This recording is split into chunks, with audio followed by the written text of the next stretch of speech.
Experience the world's most legendary racing events with iRacing. iRacing special events allow any member to compete in full-length multiplayer races based on some of the biggest events in motorsports all year round. Compete in virtual endurance races, such as the Daytona 24, Spa 24, and the Nürburgring 24 Hours. Take on some of the toughest races on the NASCAR schedule, such as the Daytona 500. We have events from disciplines all across the racing world, from the Indianapolis 500 to the Chili Bowl, from the Bathurst 1000 to the Crandon Championship. Our endurance special events utilize iRacing's team feature, where members can sign up and race together on their own team, swapping drivers throughout the race. Other events utilize iRacing Super Sessions, where you're not only racing against those on track, but against every driver taking part. And as every race progresses, watch and feel the track change with progressive time of day, dynamic weather and rain, and dynamic track debris and surface changes. Take on your favorite discipline or try a brand new racing challenge with our biggest races of the year, the iRacing Special Events. Learn more at iracing.com/special-events.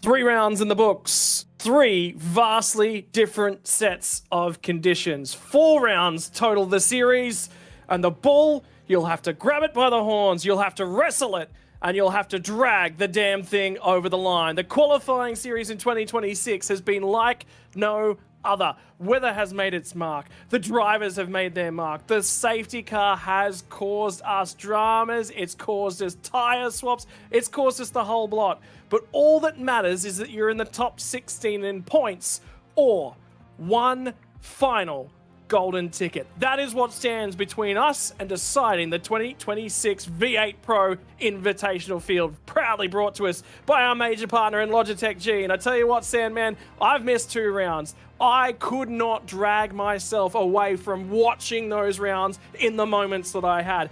I've missed the best part of the season. It's already been and gone, and I wasn't even here the last 2 weeks. G'day, Scotty. G'day, everyone, wherever you're watching around Australia or around the world. That's right, mate. We had some incredible racing, and I tell you what, your job might be on the line, buddy, because if we get a stale race, we might have to kick you out of the commentary box full time, because those 2 races were incredible. And it's like what you said, the racing action, all the drama that we had, and all the different ways that those races could have, should have, and did play out was unreal. You couldn't have asked for any better. Mate, it's been epic. It has been drama-packed. And the big thing is, when you talk to a lot of the drivers, when you're actually trying to get yourself into this series, you want to have a quiet day at the office. If you're quick enough, you just need to log laps. You don't want a wet weather race.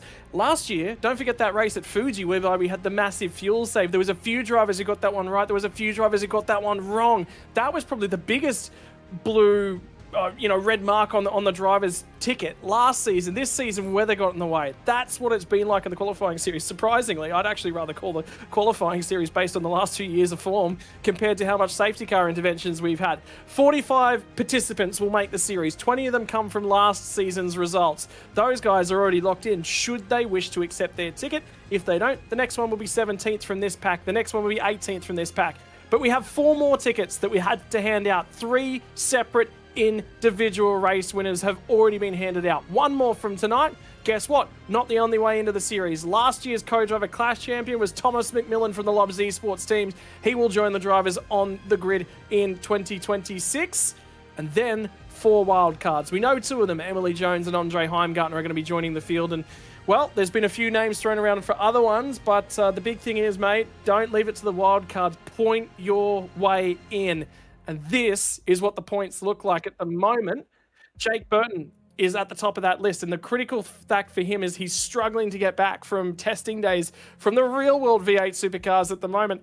The good news for him, he's just about locked in, provided our 16th place driver, Angus Lawford, doesn't score more than 156 points. Or anyone that's in that range scores more than 190 points to knock him out. They will not be able to. 1 driver will earn a golden ticket. Realistically, we're probably looking at Dylan Pereira, 172 points back, 18-point buffer realistically.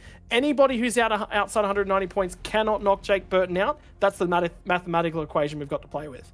Yeah, mate, there'll be pressure for Jake, isn't it? He's driven well. He's been consistent. He's had some good runs, but probably didn't get a golden ticket. I expected him to grab a golden ticket way before tonight. But look, at the end of the day, he's put himself in a good position, and hopefully, fingers crossed, if he doesn't make it back in time, that he's got enough points up his sleeve, because he's shown that he's obviously deserves to be in the series. It's just unfortunately real-world commitments with supercars has been away, and that takes him off the grid tonight, possibly, but we'll wait and see. Well, the Red Bull Ring is where we're headed in Austria, right up here in the mountains, the hills of Austria. They're not alive with the sound of music tonight. They're alive with the sound of Gen 3 V8 supercars. Only 2 of them in the field here tonight. How long before we see the Supra joining the roster as we start to see it turning its real first laps in anger in the hands of the actual teams that will be wielding them? Spielberg and Styria.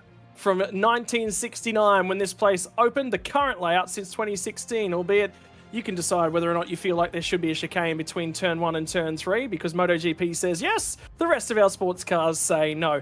10 turns, one of the shortest, fastest, sharpest layouts, high fuel burn. Tyre wear is a big problem. Which direction are you going to go with your setup in terms of things? V8 supercars, this place tends to be low grip because, well, they don't have a lot of downforce.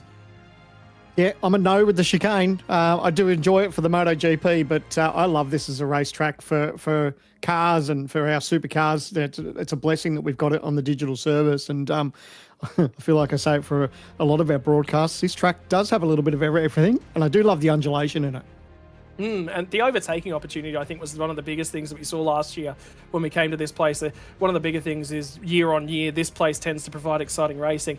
I'm a little bit disappointed this place actually isn't on the main game calendar. I think it's a great racetrack, and what I'm trying to say is I think it deserves that mainstay place on the main calendar. Speaking of all of our 12 rounds that are on offer here for the Logitech G V8 Pro Invitational Series. And by the way, we've got some information to talk to you before the rest of the night's out in terms of what we're looking at for Wednesday nights. Wednesday night's going to be booked out for the year. This is what our V8 Pro Invitational Series does look out. Tonight, the final round of the qualifying series before we're off to Sebring. That's an early birthday present for me on the 18th of March. 29th of April, we'll see us at Road Atlanta. Spa will see us on the 13th of May. June for Autodromo Hermanos Rodriguez, or Mexico City.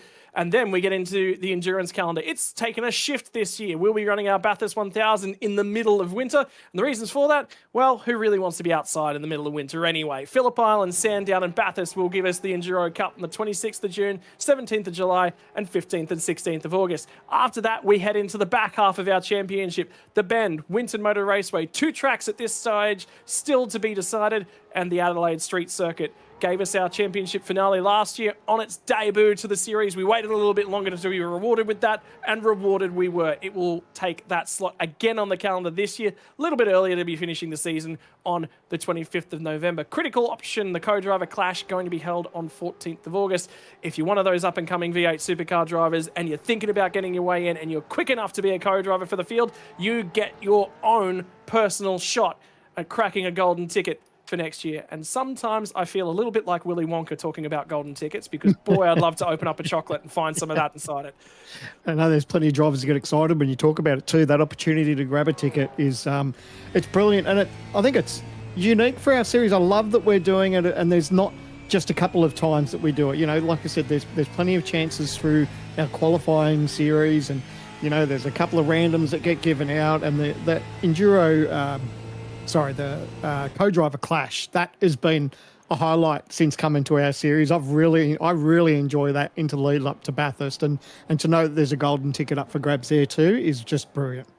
Yeah, and I think it's really, really important to the series, because this is, to me, this is the best iteration of the final series that we've got. There's elements of it I like and elements I don't like, and this rewards being quick. But also part of this series here in the qualifying series is you've got 4 races. You can't afford a bad one, so therefore the aggression gets turned down a little bit, but turned back a little bit because of the opportunity to pick yourself up a golden ticket.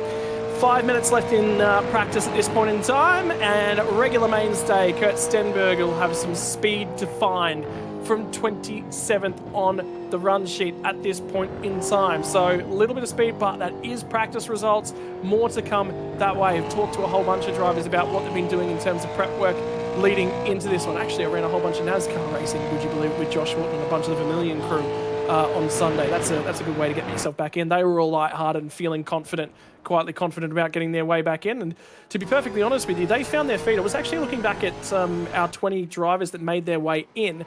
I was really, really impressed with Sorono. Horton was one of the other ones, paced towards the tail end of the season. Jacob O'Reilly was a long, long way up in terms of points as well, as was Wayne Burke, got an automatic qualification ticket. So for them, the big thing for 2025 is big growth as a team, and now have a look at where some of the lesser known drivers are starting to perform in the qualifying series.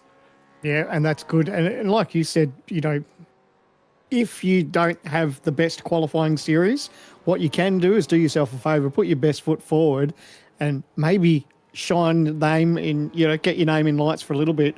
And you never know, you might find yourself come the enduro time with a seat in this series anyway. So, yeah, it's I love going through this series, and no, it's only 4 races, but it's good. It lifts the bar a little bit, puts a little bit of pressure on everyone. There's multiple ways, like you touched on, to get into it. So, and I love seeing some new names up and down the field. It's really good. Yeah, good opportunity for, again, people to put that stamp of this is who I am, this is what I'm capable of, right throughout the qualifying series, and that's always the option.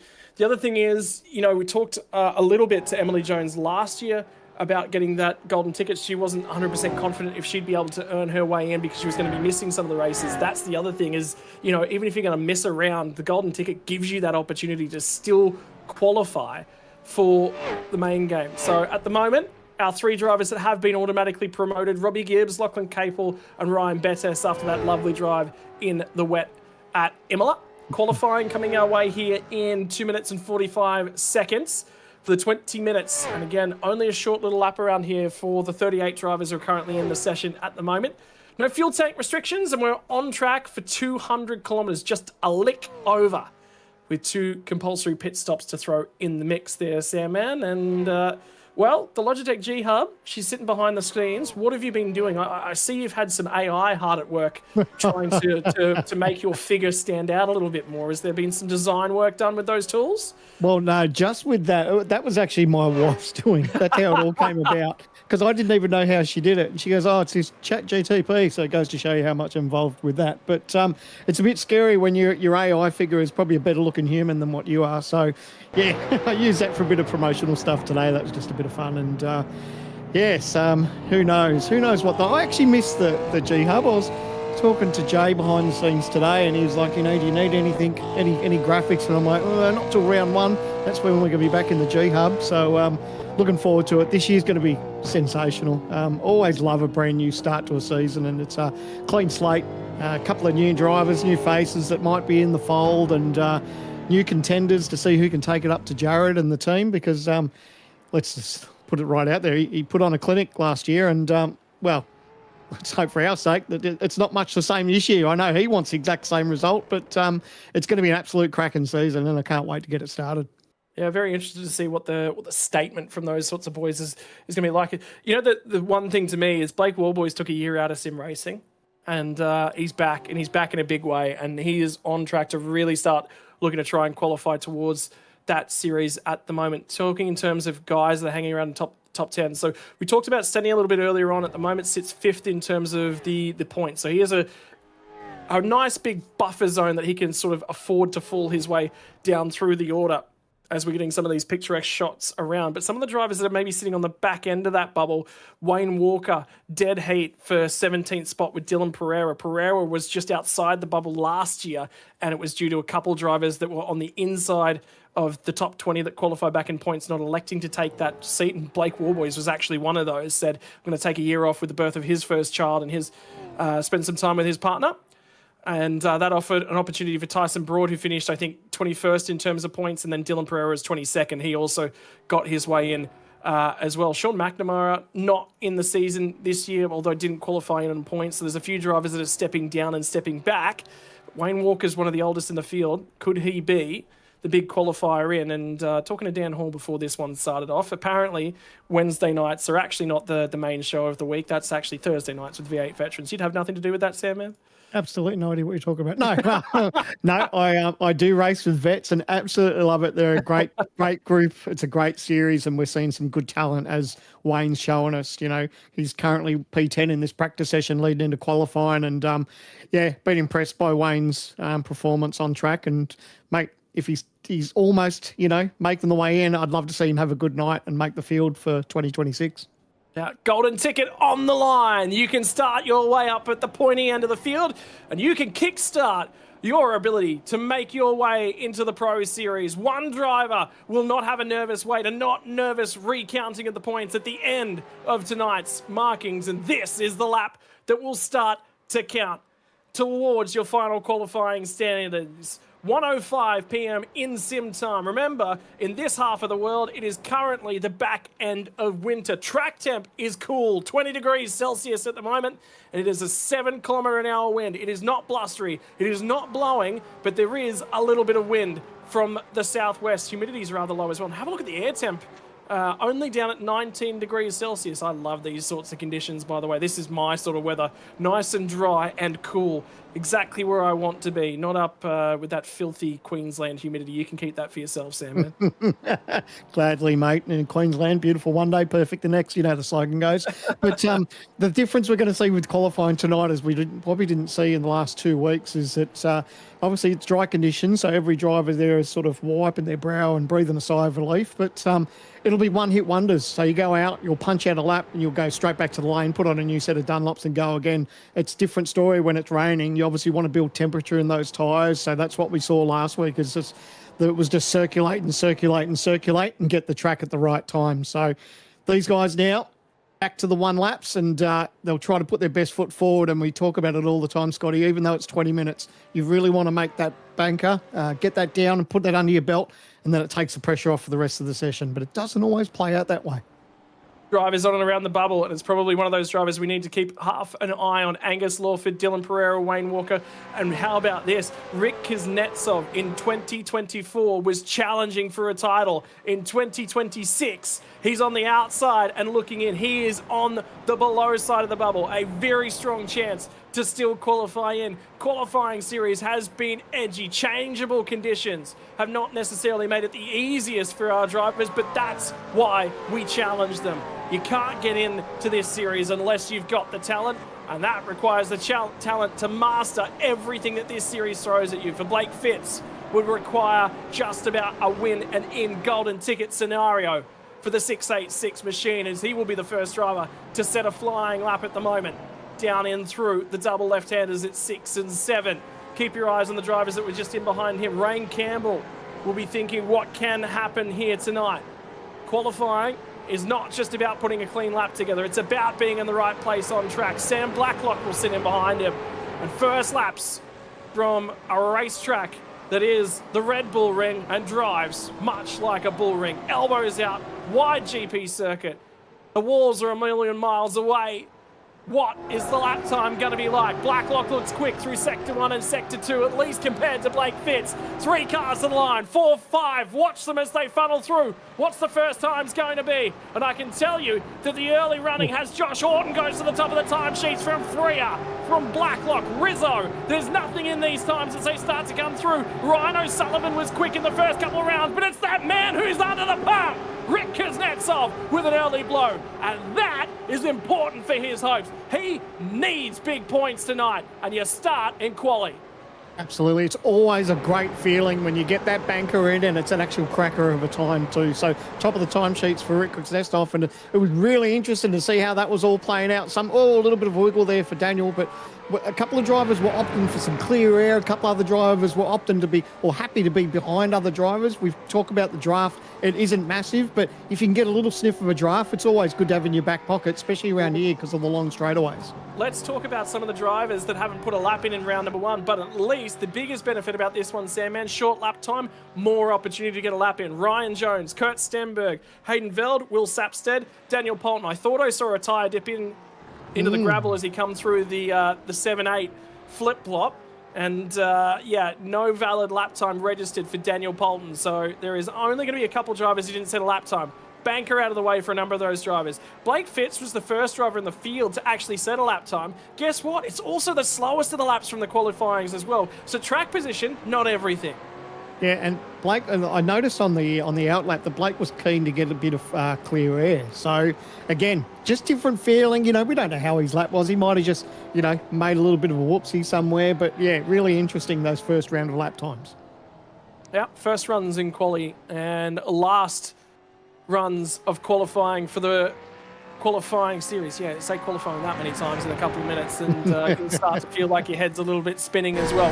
Kurt Stenberg. This looks like it might be somewhat of a valid lap time. I don't think he necessarily pressed on lap. Sorry, my apologies for being informed. This is actually Stenny's out lap. This will be problematic. Have a look at the track map as he starts to wind on the power and comes out of the lovely turn 10 on the run up the hill into turn number 1. The big thing for the man as he gets up and on the wheel. And at the moment for Kurt Stenberg, he is going to hit a wall of traffic. Of that, you could be certain. Forget it, mate. Abort this lap. He's going to have to abort this lap early. Well, if he can start, he'll be flashing the lights. There's no doubt about that. And so hopefully people will be moved out of the way. But still, regardless if people move out of the way, it's still so off-putting as the driver because you're just constantly looking for your mark. Oh, you got a little bit sideways on the exit there. But he's managed to be clear so far, but the rest of the lap, he's just fighting for track. But track position's just going to be awful because he's constantly looking to see if people are going to get out of the way. And that's the easiest part of the circuit now done to try and navigate through that track.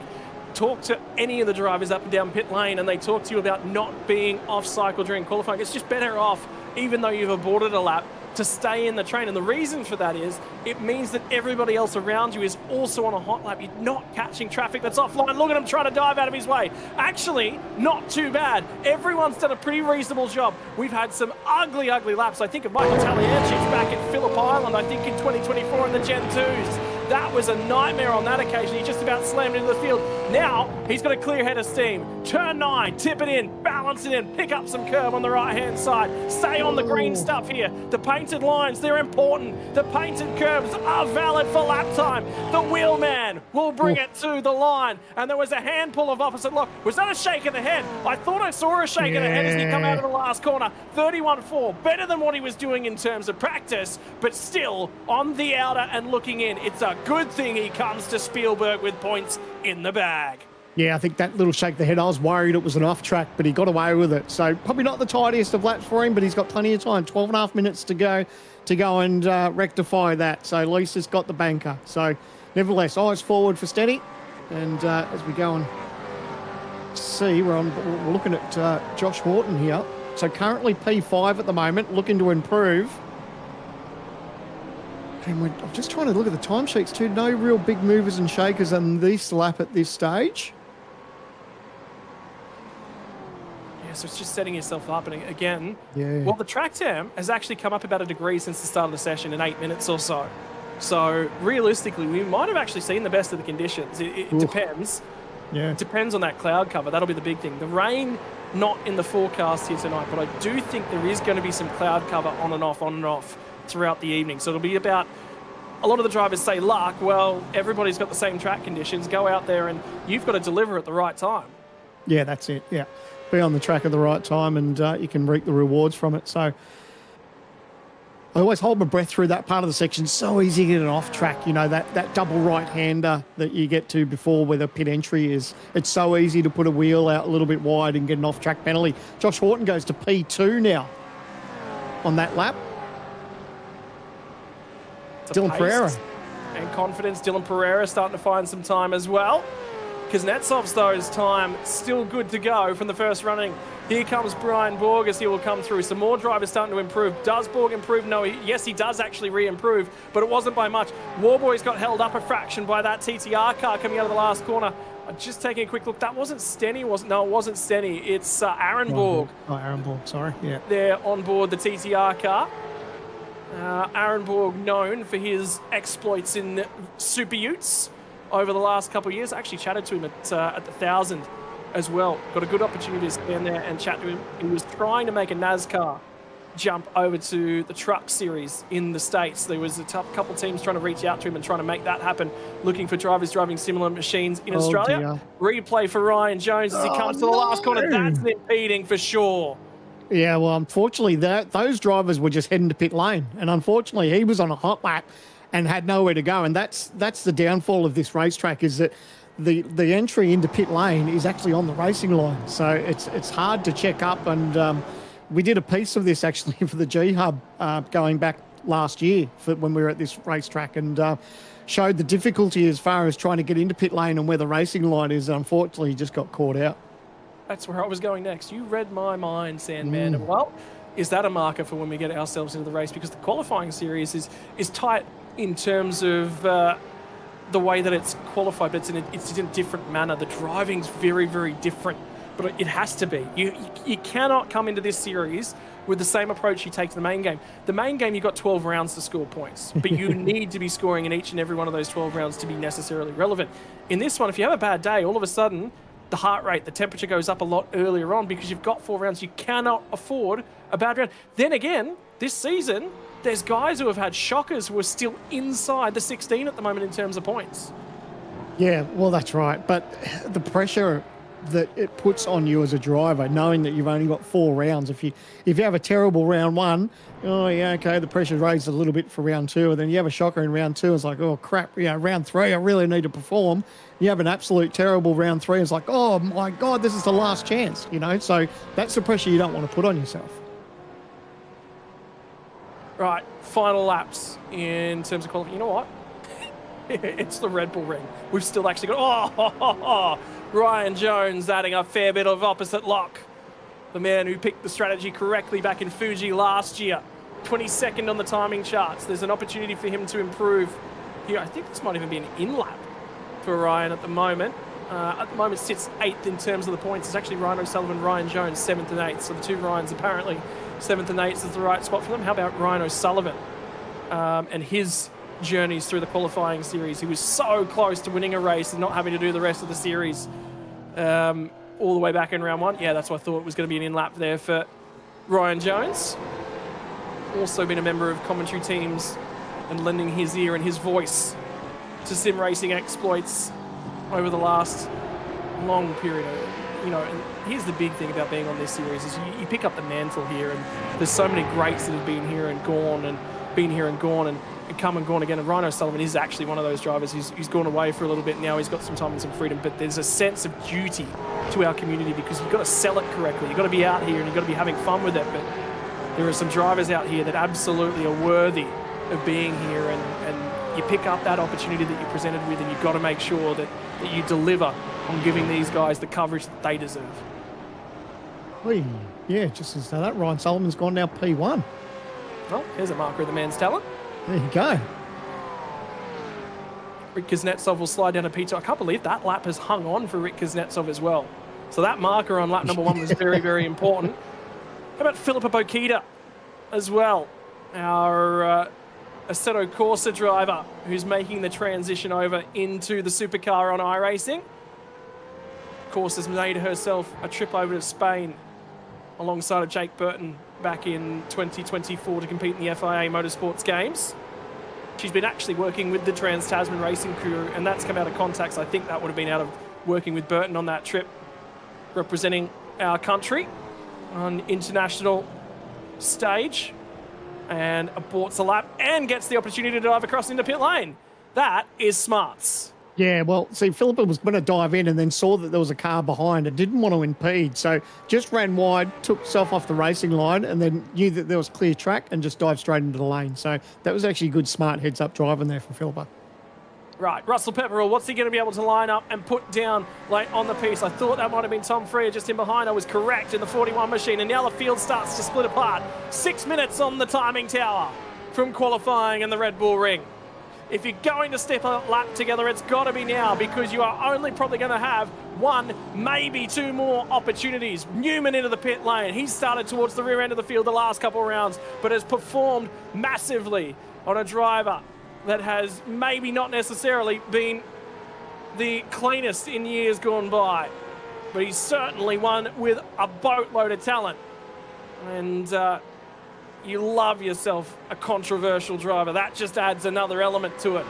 Rain Campbell will be looking for a strong result here tonight. Needs to at least be in the points. 16th is that bubble marker, the critical one. He'll be looking to try and improve late on in the session. Into the pit lane. Yeah, okay. Everyone's on that in-lap cycle right about now.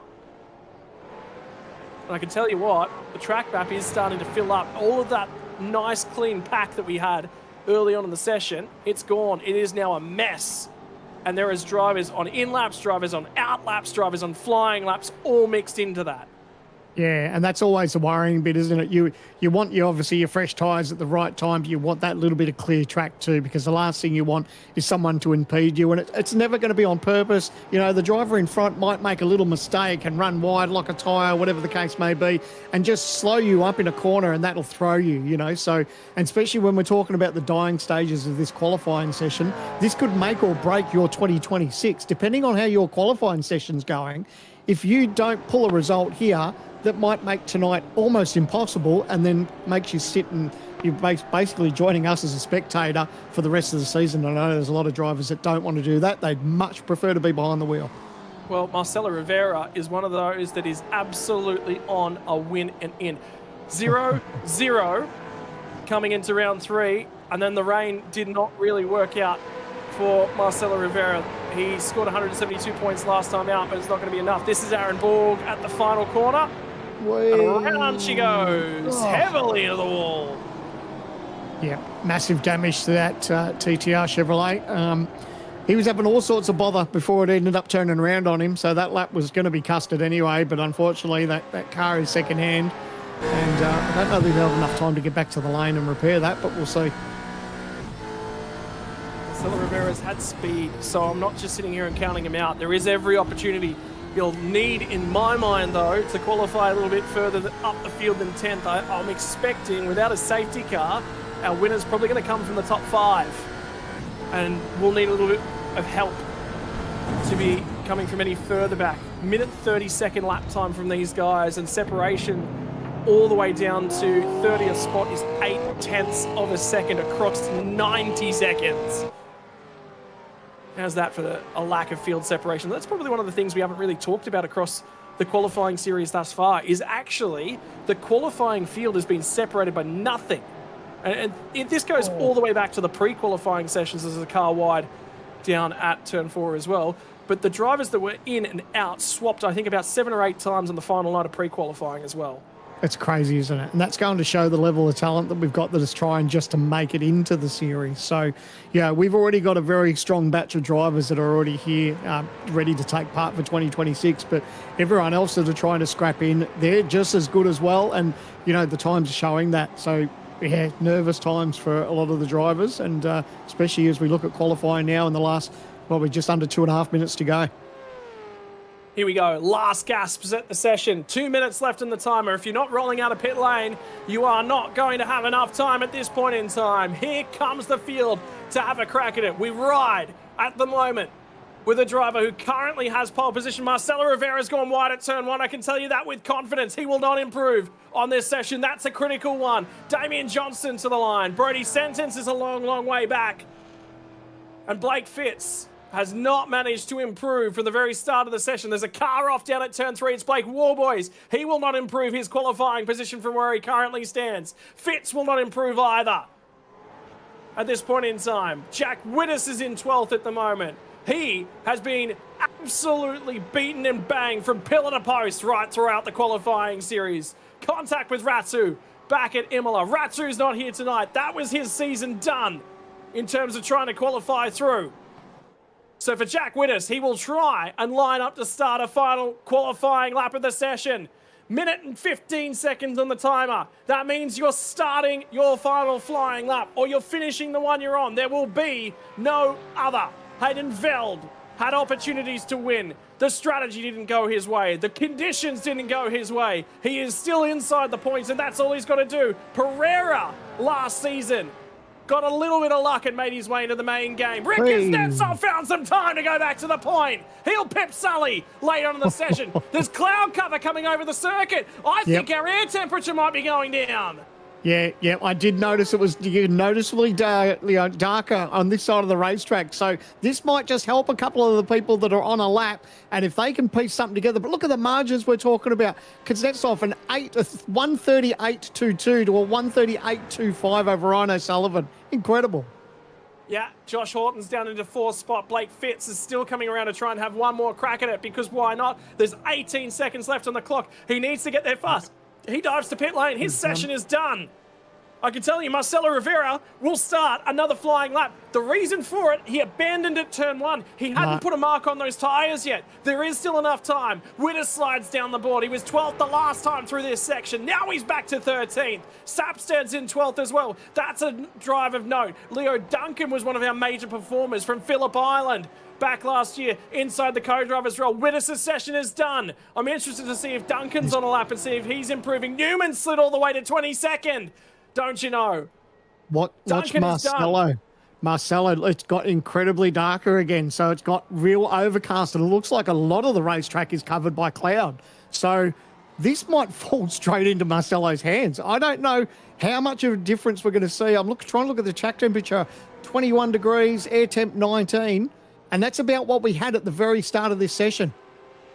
Is he wide? Was that wide? That looked very wide going through chicane. That means that lap will be done, and there's nothing that he can do about it. He's 11th on the timing. That is going to take a race of the gods to put that one together. Tice Hodges' session, I think everyone's done. I just don't think there's anyone on an active lap, which means Rick Kuznetsov sticks it on pole from the Red Bull Ring. Ryan O'Sullivan, Dylan Pereira are going to be your top 3. How about that for a final qualifying session from the qualifying series? And it's time to stitch it all together. And remember, I said back at the pointy end of things, Kuznetsov's on the outer. Could we see our golden ticket go outside the top 16? Which means, we were all sitting here thinking it prior to the start of this session, 17th. That's the spot that will get the last on points. It might be 16th on the points. Here they come. Rick Kuznetsov in the 888 machine for 9.5 Sim Sports will be on pole position by 0.003 of a second over Ryan O'Sullivan. He's been hungry there and thereabouts.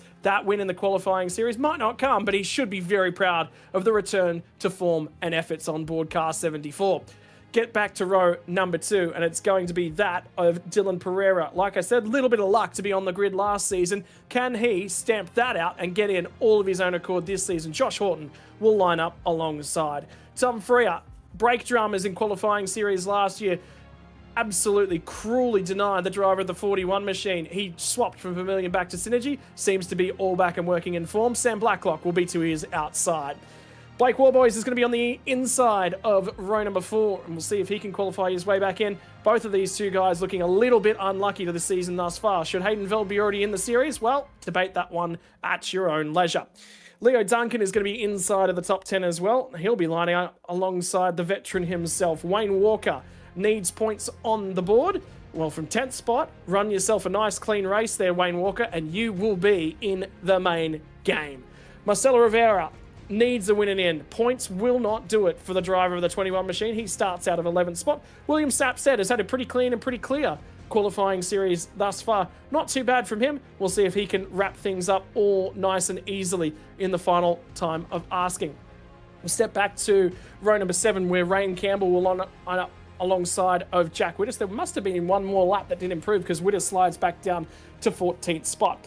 Brian Borg and Kurt Stenberg, this is basically where the points start to go negative. If you're behind this marker, then you've got a lot of work to do. Brian Borg puts in one of his better performances of the qualifying series so far. Stenberg always says in the TTR Energy car, he's not a qualifier. Look for him to be on board in the race pace. Philippa Bokita needs some points on her side. Can the BS competition driver of international acclaim manage to find them? Tice Hodge in an 18th spot in qualifying series, 9,000ths in behind that one. And row 10 is going to be that of Ross Rizzo from Angus Lawford. Lawford's on the inside at the moment. There's an opportunity for him to qualify his way in. 20th spot might not be good enough for him. Jordan Mazzaroli, another Project 36 car in outside that top 20, and Brad Newman will have to get the elbows out. He's done that throughout the qualifying series to date, sits about 5th or 6th in terms of points. He just needs to make sure that he's there and in contention. 23rd and 24th spot on row number 12 is going to be that of Will Buchanan and Daniel Polton as we start to slide our way back down throughout the field. Russell Pepperell will be out of 25th spot and row number 13 alongside of the Sol Fishy entry into the field, and Jamie Dyke in the 080 car out of 13th spot. James Chastanoff always makes the joke of Simspeed Darling gets a lot of coverage. Well, Chasty, mate, you need to put a big effort in here tonight. Ryan Jones did not go his way in terms of qualifying out of 28 spot. Will Brown is going to be inside of the top 20 in the 888 looking car for the car number 96 for Phoenix Racing Team, and Brody's sentence will make up our 30. Outside the 30 and drivers with work to do to try and find their way in, Billy Mole is going to be alongside of Blake Fitz, who just could not stitch that qualifying lap together. Did improve late on in the session, but not enough to find much speed. Damien Johnson will line up alongside of Aaron Borg, final drivers to set themselves a time, and that is our field of 34 drivers, 17 rows of them, and critical to a driver who requires a win and in. Car 21, 10-second penalty. I think that's enough. That might be the final nail in the coffin. If his night wasn't hard enough as it is, it's just been, these 4 races have just been, been somewhat difficult, and that's just puts a bit of salt in the wounds, doesn't it, unfortunately. But look, there's still time to bounce back. At the end of the day, a safety car can change everything. We're going to chat to a couple of drivers who are on the bubble, and importantly, Rick Kuznetsov, we were just talking, you needed to score a bank of points here tonight. Well, mate, first job's done. Front row of the grid, shortest run down to turn 1. How's the confidence after that session? It was mega. I had a pretty rough pre-race prior. I wasn't very strong and wet because I didn't really prepare for that. But super happy with this result. Rebel Ring's one of my favourite tracks, so I'm pretty confident here. Well, mate, that nearly answers the next question I had prepared for you. I know you've had strong results here because I was looking into the research of it over the last couple of years. But look, Styrian Grand Prix, 47 laps around here. Does it nearly make you a little bit more nervous sometimes that you're actually on the front row at this point in time because, well, now all the pressure's on me, everyone's chasing me, or does this actually make you feel a little bit more calm, a little bit more relaxed? For me, it's probably a good thing. I have some clean air in front of me. Just got to get a good start and just try to run away. It is a pretty hard track to run away from because the draft's pretty strong, but for me, starting front row is definitely better than starting P3 or below that. Mate, in terms of things, Hills of Austria, this is just a beautiful track to actually go and do laps around. A lot of track limits down there. Thoughts of, are you already picturing what it looks like on the run down to turn number 3 and going, all right, well, if he's going to have a go at me, I'm going to give him the room. I'm going to give him, thoughts on that first lap and actually how to manage the traffic? Yeah, we'll try ideally not to get into any accidents, but trying to hold the lead will be ideal. But if someone does try to send it, I'll try to be smart because I'm not really in the best position at the moment with the championship points, but yeah, we'll just play smart. All right, mate. Well, congratulations on putting it on pole position for this one. Get the head down, get back out there. And ladies and gentlemen, Rick, I want to say while I've got you here, mate, you are always a lovely bloke to go and have a chat to. Really clean, well-spoken, and you deserve a lot of props, mate, over what you've done over the last couple of years, mate. Cheers, Scott. Thank you so much. We're going to be chatting to one of the other drivers, and it's only fair that the old man in the commentary box gets to view the old man on the grid. Sandman, with that barb, mate, Wayne Walker's alongside of you. Wayne, we'll go and give him a clip after this. How does that sound? How about this old stuff, mate? Look, you're showing how it's done. I know you're a regular in the vets, but boy, oh boy, you're shining in this series at the moment. How's it been so far? Yeah, up until now, I've made a few mistakes in the first 3 races. So yeah, tonight I'm just got a good grid position, and yeah, I've just got to try and stay there and try to stay out of trouble as well. How's the nerves been coming into tonight? Obviously, you're outside of the bubble at the moment, not too far off though. So sitting currently tied with Dylan Pereira, tied for 17th. So is that playing on your mind a bit, or are you just going to sort of let the race play out? What are your thoughts as you sit on the grid lined up for tonight? Yeah, a bit nervous coming into it, but yeah, like this my first time trying out for the Pro Series, so it's one of those things. Like if I make it, it's awesome, but if I don't, it's not the end of the world. I'll be back next year to try again. Well, as Scotty gave us a clip for us being the old guys in vets, I'm a vets boy, and I'm a proud vets guy. So you're also Jay Kennedy too. So behind the scenes, he's a vets driver as well. So you must take a bit of credit for that too, because obviously that there's some really good competition in vets, and that sort of helps you keep your eye in when you're taking on challenges like this. Yeah. Probably the main one would be Jordan. He's been, since he come into vets, he's been the benchmark, and it's pushed me harder to try and get to his pace, and I'm finally just about there. So yeah, he's been one of the big reasons why I'm getting getting quicker and decided to come into this.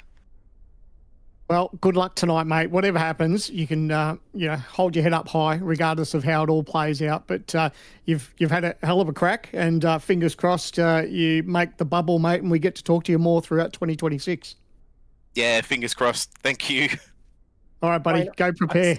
I say all of that in jest, mate. I love you. Love the performance. Get out there, go hard, brother. Wayne and I are going to give you a Thank clip you. after this. See you, Wayne. See ya. Oh, good of an opportunity. I couldn't not. The bait was thrown down and I had to accept it. Right. 2 minutes and 20 seconds before we're going to have a crack at this one. This is a tough and tricky challenge. We've got an opportunity. I think we need to have one final look at everyone in the top 10 in points, because I was having a quick dive whilst you guys were chatting through the points. Daniel Poulton's actually a really, really interesting case to have a chat about to this point. At the moment, Daniel Poulton sits 10th place in the points for the series, and the critical thing is that he is currently 60 points ahead of Rick Kuznetsov, who is currently missing off of that points graphic. And the reason we say he's missing off that points graphic is because he's currently on pole position. This automatically counts for our winning in. When you see a points graphic here tonight, there will be one driver that's missing off it. That is the driver that's currently in first place. Our system's automatically designed to remove them. This would elevate Blacklock all the way up to the point standings. I want to keep an eye on where would Jake Burton be at the moment, and my eye in the sky just said he would be 10th and automatically qualified in. But that's what it would look like if it was to finish this way. Let's go deeper into the field and have a look a little bit further back at the bubble. Remembering Rick Kuznetsov is outside of the top 16, gets that automatic qualifying ticket, and that missing number there was actually Burton that we were talking about. Widders would be in. Where is Wayne Walker? 13th spot in terms of points, but have a look at it. 8 points, covers 4 drivers, back to 16th. Lawford, Bakita and Borg are a long way back right now, but anything can happen. And the critical number to that is Poulton. Poulton is 24th on the grid, Sandman. Yeah, and that's going to be a sliding scale for the entire night. That points, we're going to be glued to that in the dying stages of this race, because it's going to fluctuate. So we're hearing that that's actually going to be a graphics that's going to stay with us throughout the night. So you at home can keep an eye on where your favourite driver is. Might be a family member, a friend, and a teammate, whoever the case may be, because that is obviously the crucial point. You want to be inside that top 16.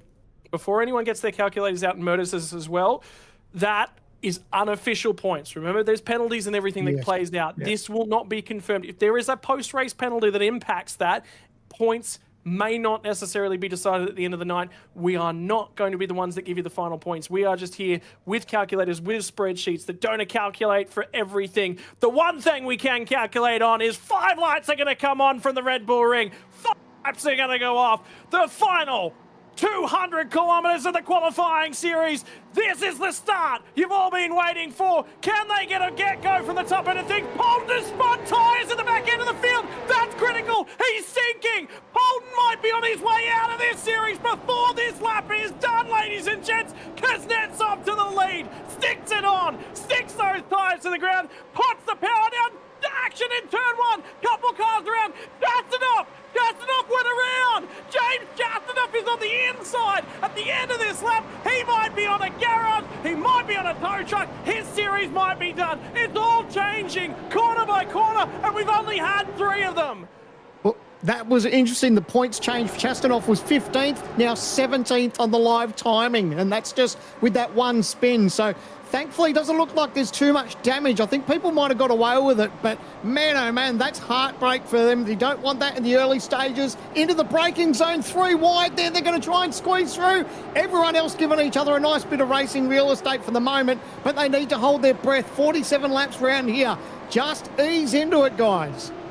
Just ease into it. Ease into it. Points can be won. Points can be lost. I think it's more points can be lost at this point in time. We'll keep our eyes on the points graphic, but at this point in time, Rick Kuznetsov is keeping his eyes on trying to win this damn thing, because that is the utmost importance to his qualifying series. If he's P1 at the end of the night, it does not matter where he finishes anywhere else. He will be straight through into the main game. That is what he's after. Lap 1 has gone his way. Sullivan doesn't need to be aggressive. He's got points up his sleeve. Pereira, Blacklock do not need to be aggressive. What about Blake Warboys? Where does he sit in terms of the points? Also doesn't need to be aggressive. So there's a bunch of guys there who are just trying to stitch a race together. Overtakes are not critical to their season. The only thing that is making sure that every panel stays in 198 Ks.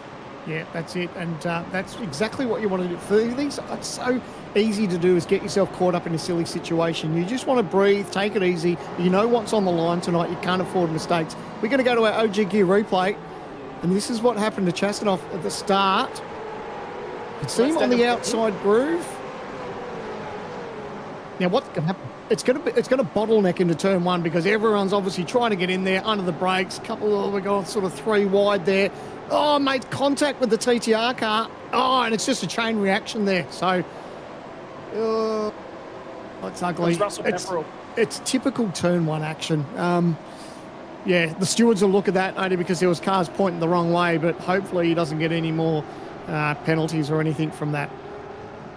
Yeah, well, it's now get the head down and do what you can with it because that's the situation that's in front of you. The critical thing is all of the battling on lap 1 has actually presented enough opportunity for them to catch back up reasonably to the tail end of the field. This is Wayne Walker's lap 1 and his run down to the hairpin. Look at them all get bottlenecked in there. Checked up in front, check up in the rear. Into the rear bar, and then he loses spots. So that's one of the rapid theft cars that's inside the top 10. That is enough for Wayne Walker to perhaps be on the outer. Look at how many cars went by him on lap 1.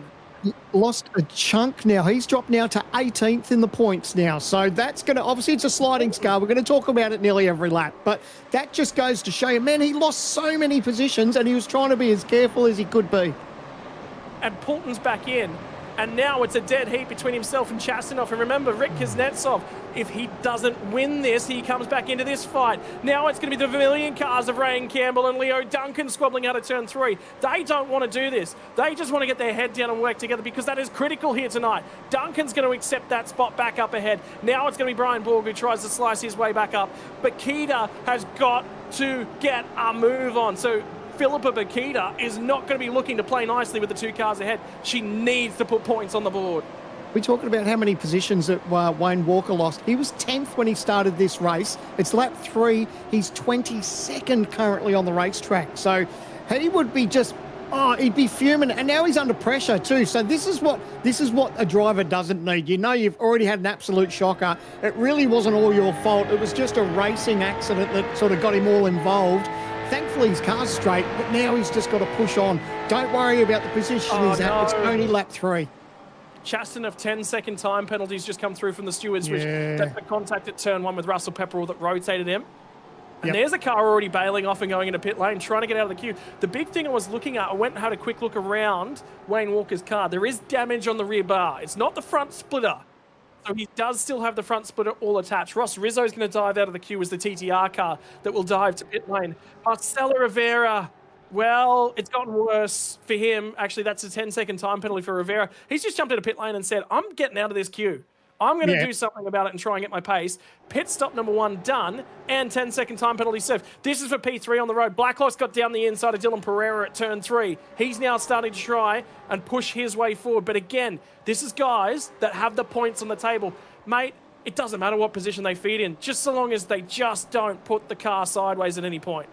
That's it. And trying to keep your car as straight as you can. You need something to fight with in these dying laps. So I love that Marcelo's, you know, he knows he's got that penalty. He's got that over and done with. And now he's just all about racing. He's hoping that we may even see a safety car bunch the field back up again and just make his night just that little bit easier. But thankfully, he's got that over and done with, and we don't have to worry about that for the rest of the night. Well, checking in with the new dad, and I believe that's Mr. and Mrs. Warboys. We also got married last year as well on the signage board in the background. Put a lot of effort into go-karting last year. Sim didn't have a lot of time for that one. But now, a little bit of an older child, a little bit more room comes back into it for Blake Warboys, and all of a sudden there's enough time to put some work back in to practice and prepare. And he was a critical part of the Synergy Sim Racing co-driver roles last year during the Endurance Cup as well. Well, if he qualifies back in, they've all of a sudden got to go looking for another co-driver. And that makes the qualifying series that much more important. Think about from the boys over at Orbit Drop Bear Motorsports, as you see Blacklock up and into third spot. Blacklock's going to need a co-driver. He was James Scott's co-driver last year. Yeah, and that's what I said, regardless, if you have an absolute shocker and you don't make the field, what you want to do is put your best foot forward and maybe snag a good co-driver role, and then who knows what that's going to do for the following seasons. You might get yourself a full-time gig in a different team. Who knows? Well, Chastanoff and Daniel Poulton are currently dead even on points, but remember there's a 10-second time penalty for Chastanoff to come. I believe that was Ryan Jones down the inside. One of the Vermilion cars, it was Tice Hodge he was defending from, as he did get that job done. Remember the boards on the windscreen update at the end of the lap. So Tice Hodge was 22nd at the start of the lap. That board will update at the end of the lap to say 23 on the digital display, pointing out towards the front. The next car just ahead of these guys, by the way, is actually Wayne Walker in 21st spot. So he's already started gaining some time back. One spot picked back off for him. A few pit strategies and thoughts going that way for those guys, including that of Marcelo Rivera. But Rivera's, his season's basically done. There's nothing he can do from here after that penalty.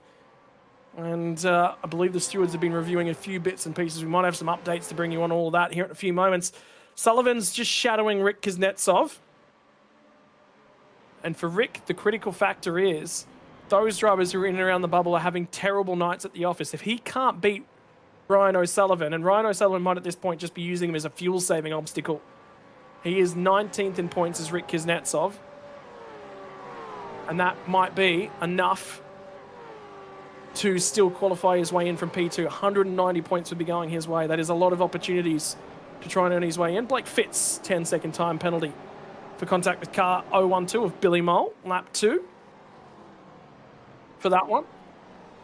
And the way that our producer's reacting in the background, Sandman, you might have something to talk about. As we go to the OG Gear replay, and this is him. He's having the dive in. Oh, three into one. Billy is in the middle there. Oh, they're having a good old scrap here.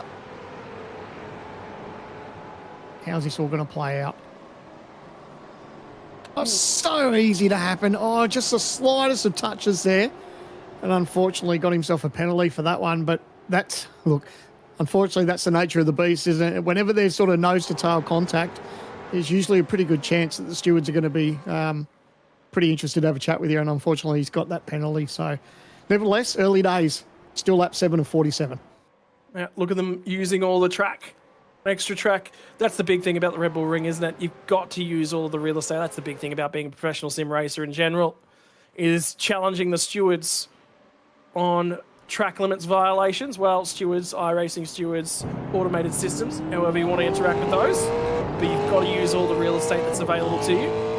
It's all about carrying speed out of turn 1 and up the hill. Ryan O'Sullivan's going to try and keep it a little bit closer to Rick Kuznetsov, although he might fuel save a little bit on the run out of turn number 4, and I think he is just saving a fraction. He's just playing it smart, isn't he? He's just, I'm right here, I'm in contention, don't need to do very much. These guys back a little bit further, though. Jack Wittes has got Angus Lawford to his inside. Is there damage on the front end of the Wittes Mustang? I thought I saw. Yeah, they were going at it, so I wouldn't be surprised if there is. Yeah, it does look like on that right front, it's got definite damage there. Trouble. So, Jack Wittes is going to be absolutely slow. See that front bar that's just poking through? That is massive aerodynamic damage. That is a sign of a car that is going to be in massive trouble, and there is nothing he can do about that. Yeah, he's going to notice it. Sorry, go. I think Wittes is actually racing from Bathurst this week because he's up at the mountain fulfilling engineering duties. I got messages asking me, does anybody know of a sim in Bathurst that Jack Wittes might be able to use for the night? Ah, there you go.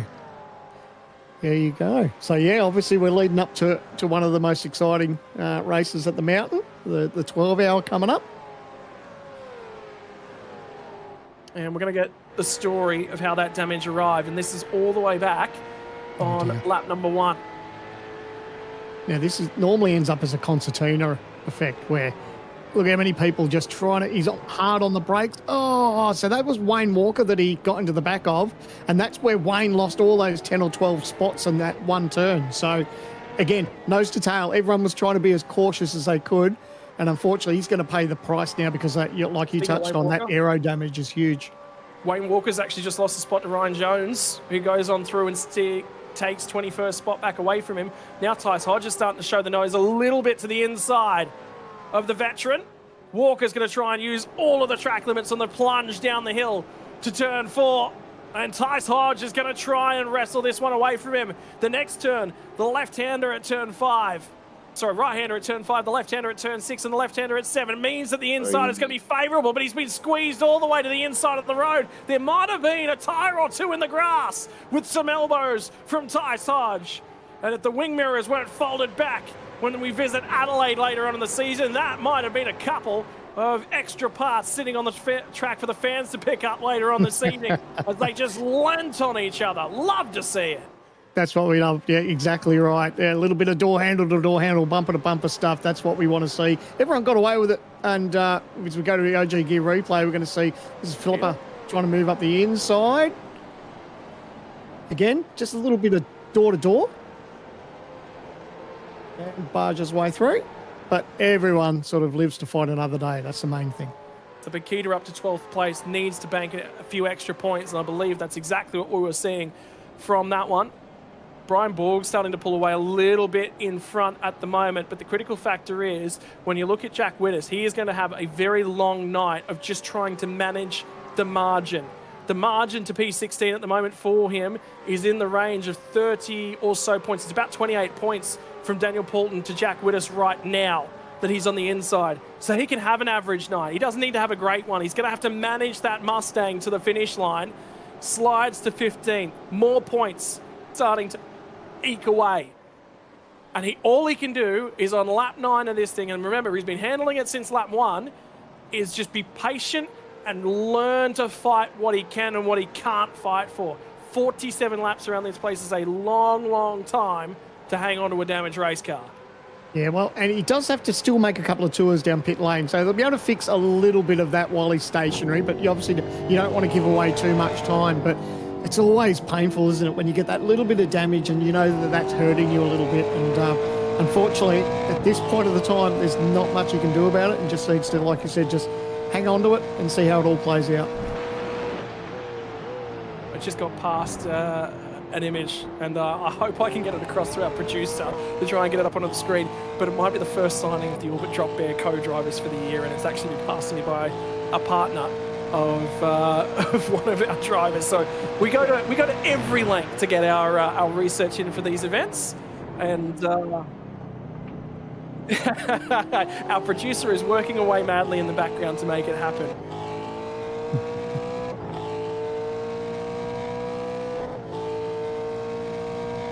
So we'll see what we can get. But in the meantime, Hayden Veld, we've seen this camera a few times, and again, apparently this is the new, he said it to me, was the new Eclipse Sim Racing t-shirts that he's working away at.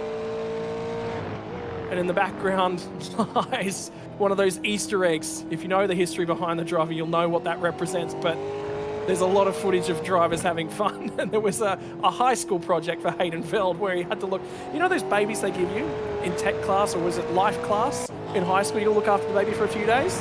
There's some clips of Hayden Veld from years and years and years gone past of what he did when he had one of those. And I believe we've seen an Easter egg in the background of the child's return to racing action, and a wave to the camera whilst he's going around the racetrack. He knows that he's being spectated and talked about at this point in time. Cool as a cucumber. Happy little wave to the camera. Here's another one of our drivers who's currently in and having a crack at things. And Sam Blacklock, well, Blake Warboys has managed to find his way back past car number 215, but that's okay. Still more than enough points on the board for the Orbit Drop Bear driver. And as always, it's a massive shout out to our drivers that give us these live feeds, and it's great to see the real aspect of sim racing where you can actually see the drivers actually going at it. And like whenever we go on board with Stenny, we're just so surprised at some of the driving styles that these people have, and it works. It works for them, and it's really good. Brings another aspect of our broadcast to everyone at home, and big shout out to everyone who gives us those live feeds. It's brilliant. And also some of the feeding in the background. By the way, this came from Blacklock's partner G. That is the puppy dog. colloquially known as the Wicked Wing. Luca is the poodle that he's got. That is absolutely the poodle sitting in the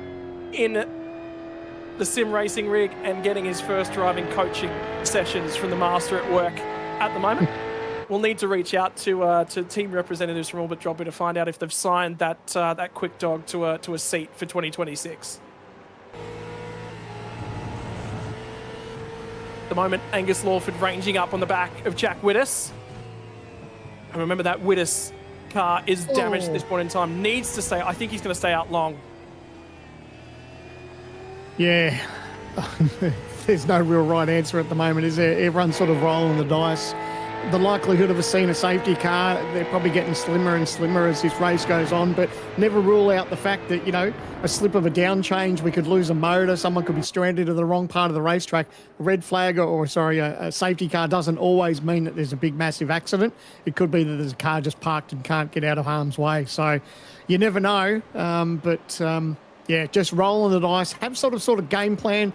Because it looks like he's going to lose another spot up the inside. And unfortunately, he's just a sitting duck in those straightaways.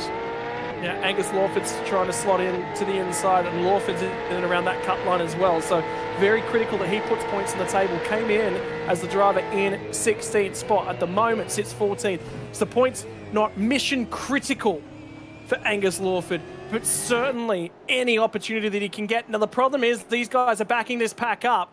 This is important for both of them. How much does Jack Wittes want to fight? How much is he willing to risk? Because this is providing opportunity to everyone behind. It's taking life out of the tyres and the elbows. The barbs are being traded between Lawford and Wittes. There's going to be a little bit more contact. They lean on each other coming through the chicane. Wittes is on the outside, the non-preferred line. Right-hander the next corner. He is not willing to yield, but he's going to throw a counter-punch. He tried. He thought about it. Unfortunately, he did. He's done it. He's put it up the inside. All he did was enough just to spook him, and he's got the position back. Good hard driving by these guys. That was brilliant stuff. Yeah, and it's about the punch and then the counter punch. And now Lawford is vulnerable down the main straight. Newman is on a little bit of a drive back through the field, as he has been throughout the qualifying series. Out and out lap pace has not been good from the Lobs Esports car, but the race pace has. Lawford hangs on. And I tell you what, I was saying, does Wittes need to fight? This has created opportunities. It's created a massive pack in behind. And now he's the beneficiary of it all. The walking wounded might find a way into the series, but how about the racing it's creating? Here comes the 281 machine. Buchanan's not done in this race yet. He's not done from this series. And now he's going to go toe-to-toe with Brad Newman. He's about to get himself a lesson in economics. It's the economics of punches traded. It's the economics of blows traded. It's the economics of how to score your way into the series. Isn't it funny how just one position changes everything? Now we can see Philippa Paquita now P17. So only 4 points out of 16th position. Unreal. And it just continues to change. It just continues to change. Chastanov is now vulnerable. And the thing is, think about this. There's 10-second time penalty to come, but there's strategy to come. We've already starting to see a bunch of cars have already pit. Back to 26 have already pit. Rivera's already cleared his pit stop, as is Jamie Dyke. Ross Rizzo, Wayne Walker, Borg, Johnson, Pepperell, Sentence, Chastanov. Chastanov's in 34th spot, but he's given us a pit stop. And that is the critical factor. Yeah, there's a few cars in the lane. If I was Chastanov with that penalty hanging over my head, I'd want to clear that as quick as I can, because if you get a late safety car, that's going to bunch the field up. And if you haven't served it, it's going to be crucial. It'll kill him. So he really needs to be at a point where he can get that over and done with. And now, how much do you fight?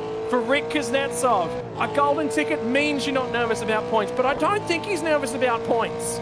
For Ryan O'Sullivan, he's not nervous. He's just full of confidence, but he does not want to throw this one away as well. Up at the pointy end of things. Warboys, is Blake Warboys starting to track them down? Last time by, I think Blake Warboys was the fastest car on track. No, it might have been Wayne Walker actually on fresher tyres down deeper in the field. But in the lead pack, Blake Warboys 32.211. He's coming a little bit back at these guys. There's an opportunity though that Ryan O'Sullivan might just be working on the fuel numbers. And if that's the case, the margin to the boys behind, it don't matter. He's thinking about that pit stop. Yeah, and this is gonna fluctuate so much. Like you said, different strategies, pit stops, and every time there's just a positional change on the track, sometimes that affects it. So that's how close it is for some of these drivers to make this top 16 cutoff. For Rick Kuznetsov, we talked about it already, 2024. An opportunity presented itself. He led the championship at one point. He knew coming into the Red Bull ring that was probably going to be one of his best opportunities to pick off a race win, to put that stamp of authority on it. But it went deep in the season, and he was one of the challengers for a long period of time.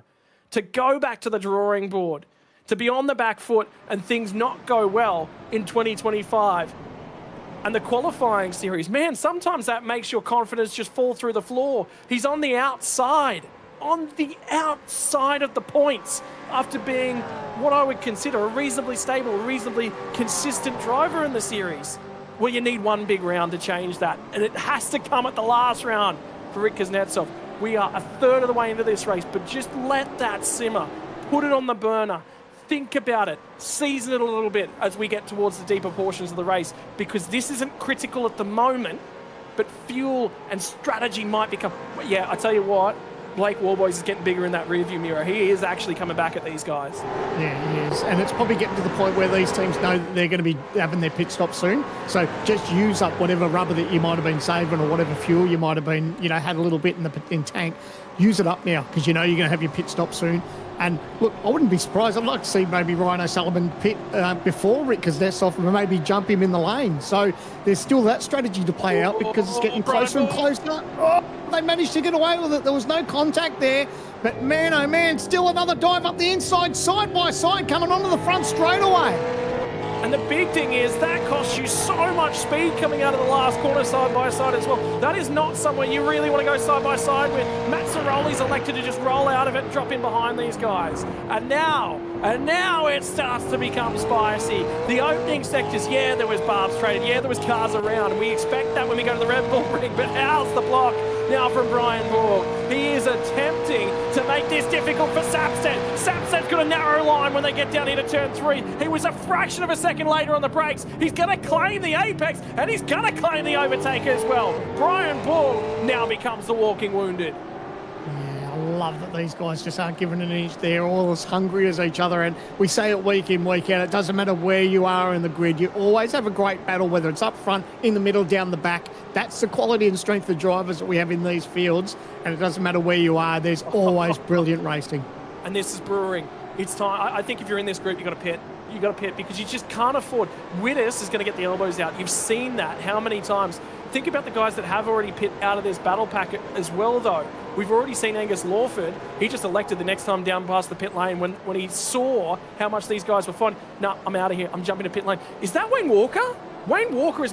That's how much time these guys have cost themselves fighting. Wayne Walker was a good 5 seconds or so in the rear view mirror. He is with Angus Lawford, and Lawford had a longer pit stop. And I can tell you, Will Sapstead has dived to pit lane this time past, and I think Jordan Mazzaroli's going to come on in with him. Look at the limits! The limits of pit lane entry! Yeah. And there's Wittes. So much time to be gained in that pit lane entry, but I tell you what, if you make a mistake and touch that grass, you will understeer into the Armco, into the wall, and do yourself big damage. So it's catch-22.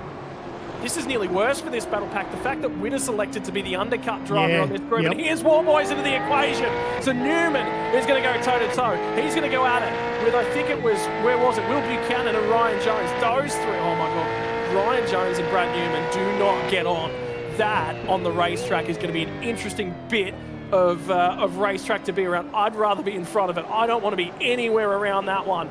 Where does Sapstead rejoin? Right around Jamie Dyke, but Dyke has been out of the pits for about 4 laps or so.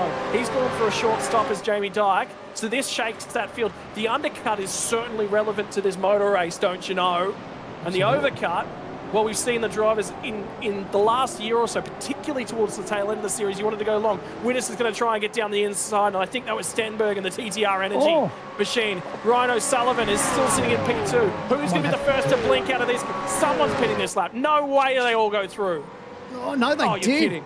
Yeah, look, even if I was Blake Warboys, just seeing that how quick that he caught Rick Kuznetsov and Ryan O'Sullivan, if Blake had rolled the dice and just gone into the lane, he could have come out in front of them, but they've obviously all got a number that they want to race to, so that's what they're doing. check the points out. Wayne Walker is again right in and around that margin. Blake Warboys, well, that's not Blake Warboys, that's the other one. That's the car that's in the rearview mirror. That was Blacklock. So the long one there, that's Blake Warboys. The green matches the hood a little bit better for that one. Normally, I don't think he does great work. He gets one blue, he gets one mistake.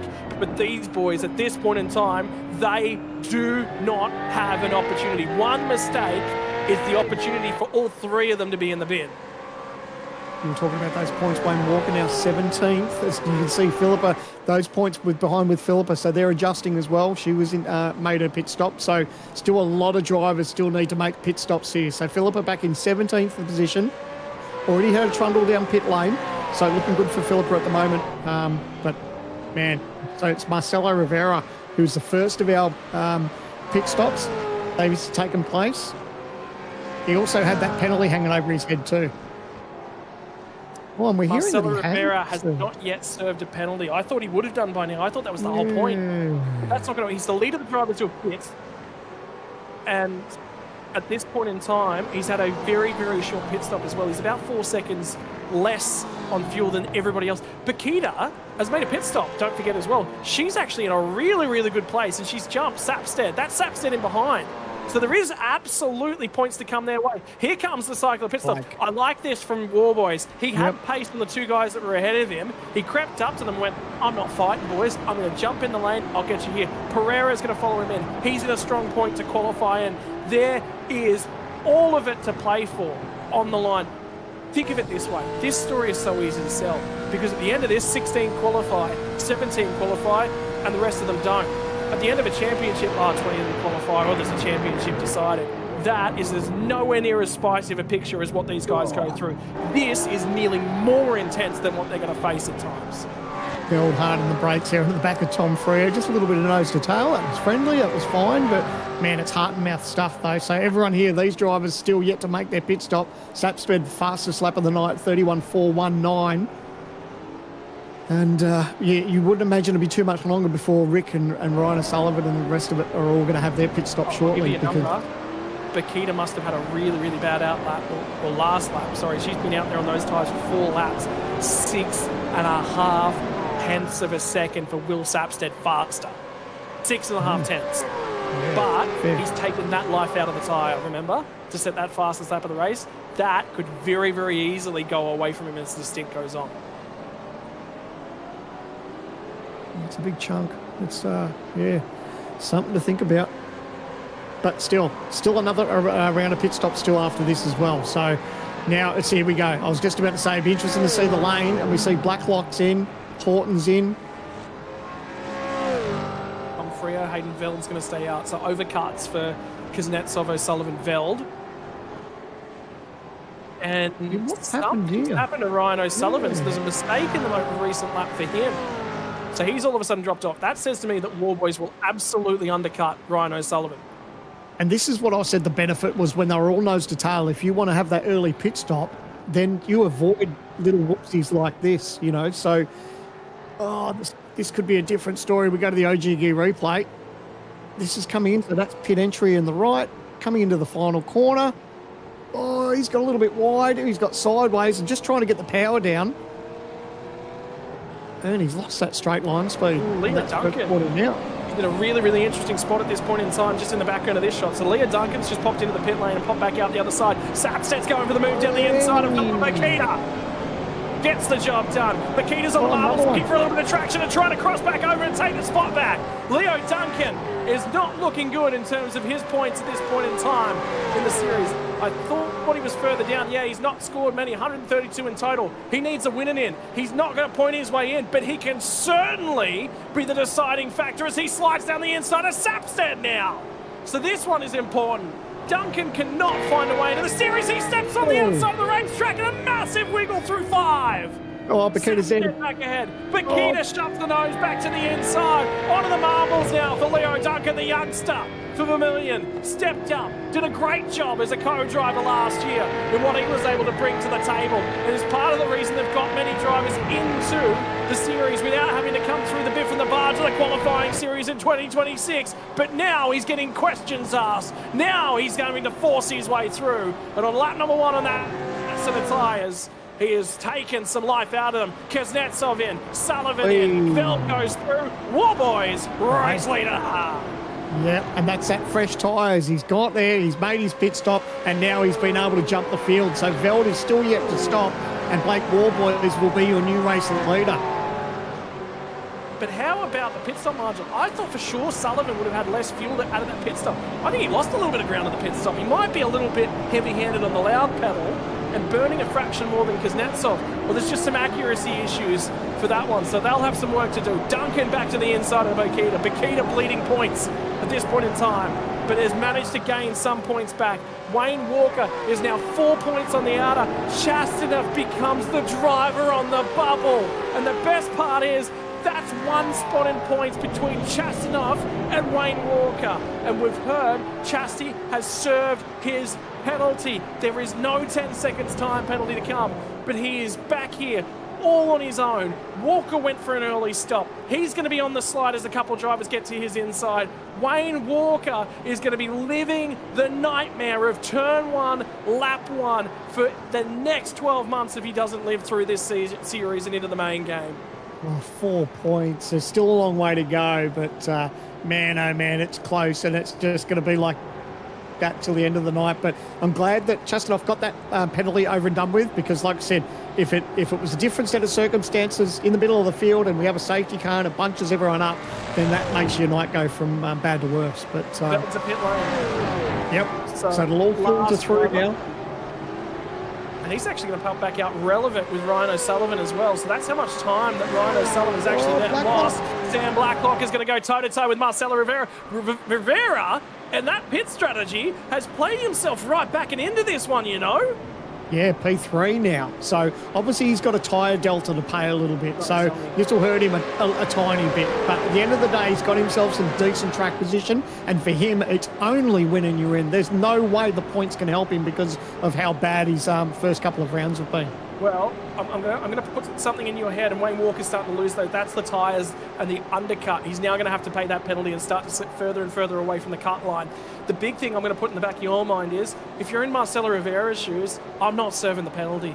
I'm going to take it. I'm going to fight it to the steward's office to try and get my way in, because if he wins this race, the points and who gets in and who doesn't get in is going to wait for a review, because he'd absolutely appeal the penalty if you win the race. You would absolutely do that. How often do you usually win over City Hall, though? So, yeah, look, I guess if you look at it a golden ticket opportunity, there's a lot on the line, so it might be worth the risk. But, yeah, interesting one. I'm staying away from that one.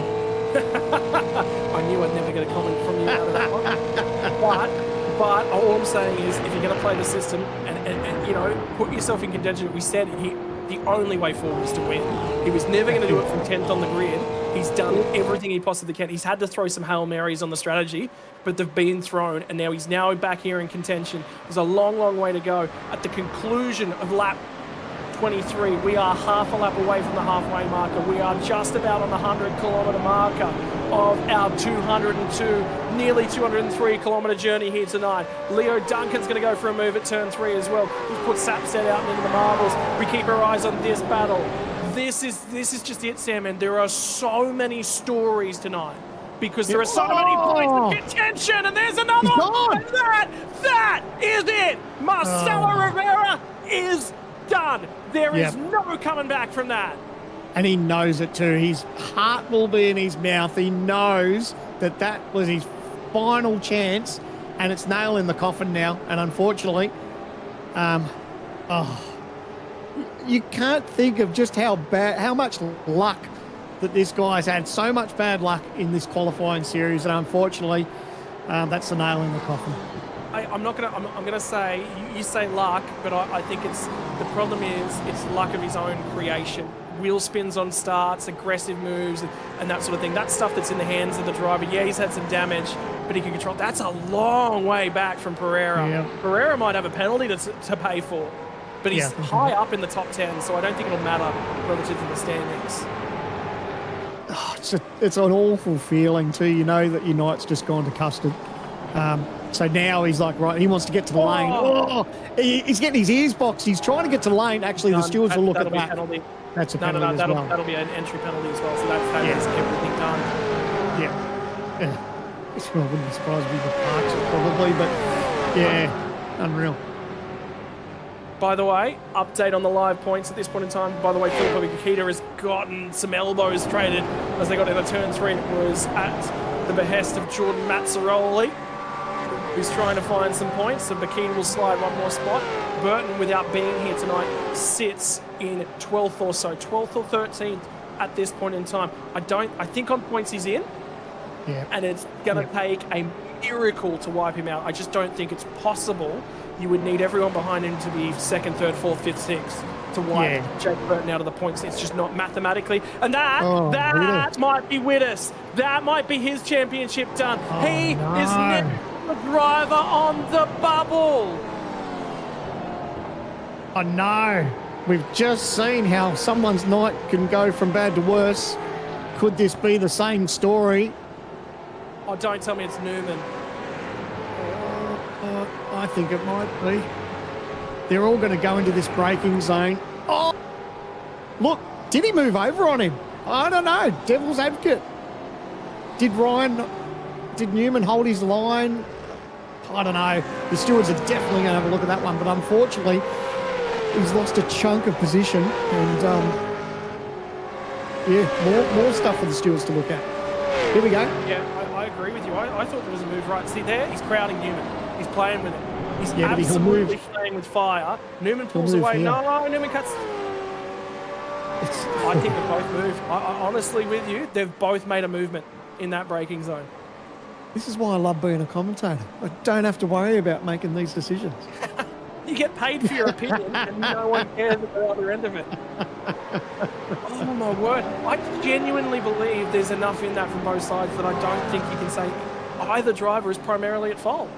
Yeah, that might come down to a racing incident, but we'll see. We'll leave it to the powers that be. And the worst part is Wayne Walker, we're looking at, looks like Walker and Bikita, the way this plays out at the moment, they're tied for 16th. Oh, my God. How much this is going to change. It's still like 25 and 47. And one thing I'm noticing is tyre deg. How much these tyres are falling off. We've seen it with Wayne Walker. We've seen it with Philippa Bikita. We've seen it with Marcelo Rivera. He was struggling with tyre grip. So that's probably surprised me a little bit. You know what's interesting about the qualifying series? It's actually been quite a reasonable battle up at the pointy end of the field. And again, Blake Warboys is really showing what he's made of. So is Kuznetsov, so is Ryan O'Sullivan. But those two sort of made a few mistakes, and Warboys has run along really, really well. And I think that's been his big attribute in the qualifying series. But we're not even talking about it. We've actually had a genuine race for the lead, but everyone is watching 16th spot in the points tonight. And that's something telling about this series. Well, you know, at the end of the day, that's all that counts. You either win and you're in, or you finish in the top 16. So, you know, I think the teams that are battling up front as we go to an OG Gear replay, this is a move up the inside. Nicely done. I was heart mouth stuff. I was waiting for someone to have a whoopsie, but there we go. Nice and clean. But again, go. Yeah, again, I think that comes down to both of these guys at this point in. So, all right, let's not force it. You got me. You're on the inside. I'm out and on the marbles. I'll just yield that one. There's 0 point to trade paint.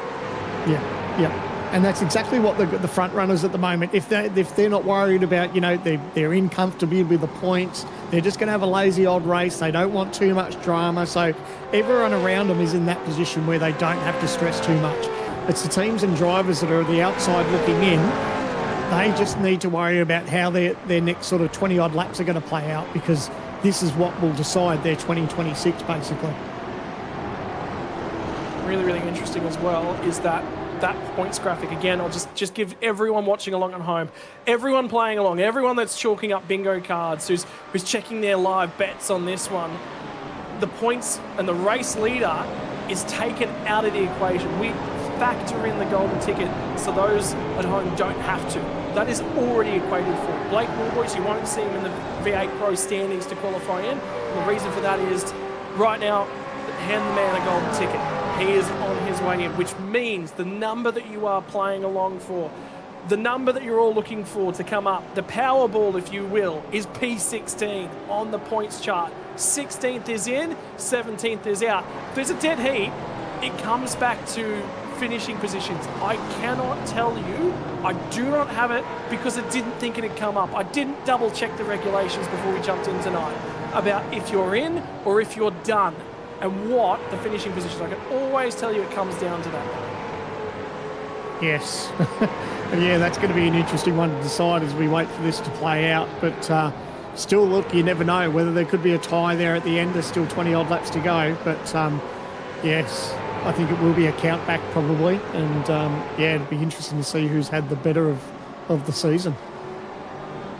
I'm going to do some digging. I'm going to try and go and get some results, so at least we can talk about them over the last couple of weeks. So give me 5 minutes and a notepad, Sandman, and I will come back to you with some number. And that's the two drivers that we're talking about. So in the points, it's Wayne Walker. He's on the bottom of your screen. He started P10 tonight, and he has had wretched luck. So still back in 22nd at this stage, or moves up to 21st now. And Philippa Paquita in P13 in the top part of your screen. So they're tied for points as it plays out, and you really need to be inside the top 16, and hence why we've gone to Co and crunch the numbers, because it may come down to a countback system as far as who's going to make the field for 2026. That's incredible. Okay, so I'm just looking at the results from all the way back in Canadian Tire Motorsports Park. And as I dive through the results, remember it not being a strong result for actually either of those guys. Wayne Walker was 23rd on that occasion, which means that he was ahead of Philippa Paquita in 30th spot. Now we're going to go digging to the next round of results as well.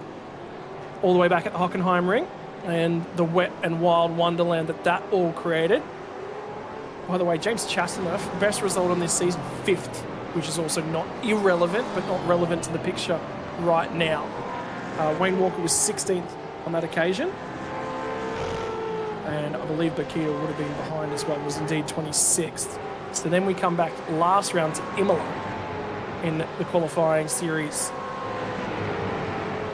And just pursing through the results, Will Sapstead on that occasion was 4th. Paquita, 10th last time out at Imola, which means that 18th spot for Walker. That would absolutely, so the 10th spot, one top 10 for Philippa Paquita at Imola. That could be the critical marker, and that basically says that for Wayne Walker, he's got to finish 9th or 10th. If he finishes 10th and they tie on points, he's got the next best result of 16th. He's been the more consistent of the drivers, but Paquita's been the better splash in the pan, big finish result. That's what it comes down to. And again, I'm thinking about it and sort of gesturing about it and expecting what I expect it to be. But yeah, by the way, update has come through from Race Control. They've reviewed the incident between Brad Newman and Jack Whittis, and I believe a 10-second time penalty has been handed the way of Newman, although netcode was noted in the incident, and that will be a big part of that one. There we go. And he was gay, saying we were full of splinters.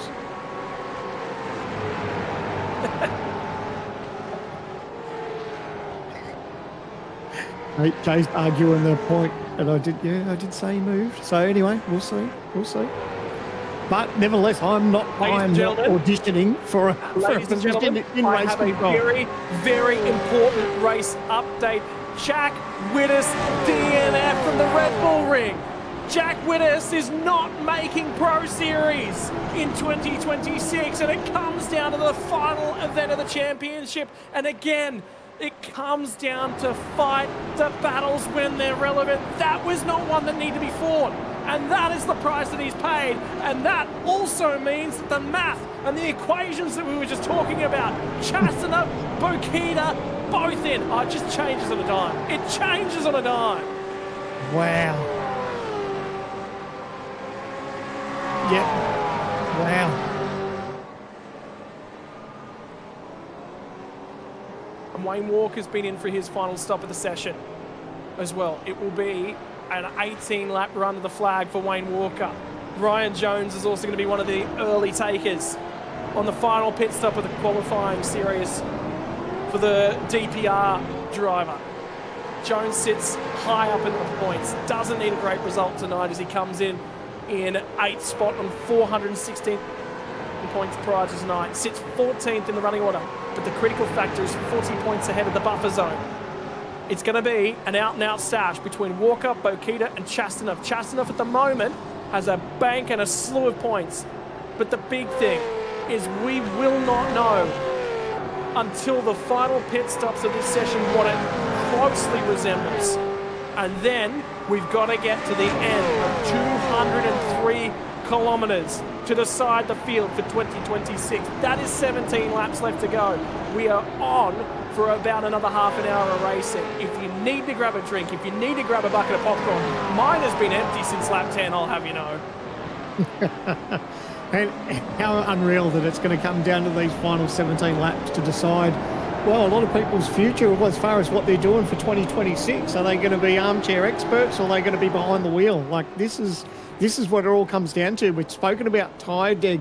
So for me, if you're one of these people in the position where, you know, it's either make or break, you want to get these tyres to go for as long as you can, because I can't believe the deg that the way that's fallen off to new tyres. Did you just see that points graphic on the right-hand side of the screen jump? I saw it jump massively. And critically, I've just seen Daniel Poulton come in for a pit stop. And at the same time he came in for that pit stop, another message popped up and across my feed. I do not know if Daniel Poulton has served a 5-second time penalty he's just received for contact on lap 24 with Billy Mole. And I believe that might have been that 3 wide situation we were talking about a long, long time ago as well. He was in pit lane when that penalty was issued. I don't know that he had enough time to serve that one, which means Poulton's going to have 5 seconds post-race. That, at the moment, isn't relevant, but it could become relevant. You get a safety car, 5 seconds is going to be 5 or 6 spots. Geez, I hope you're playing along at home and trying to keep up. I mean, we're doing our best as far as the points and with penalties and everything else. Holy dooly, imagine if we get, a late safety car and that field bunches up, that could be game over.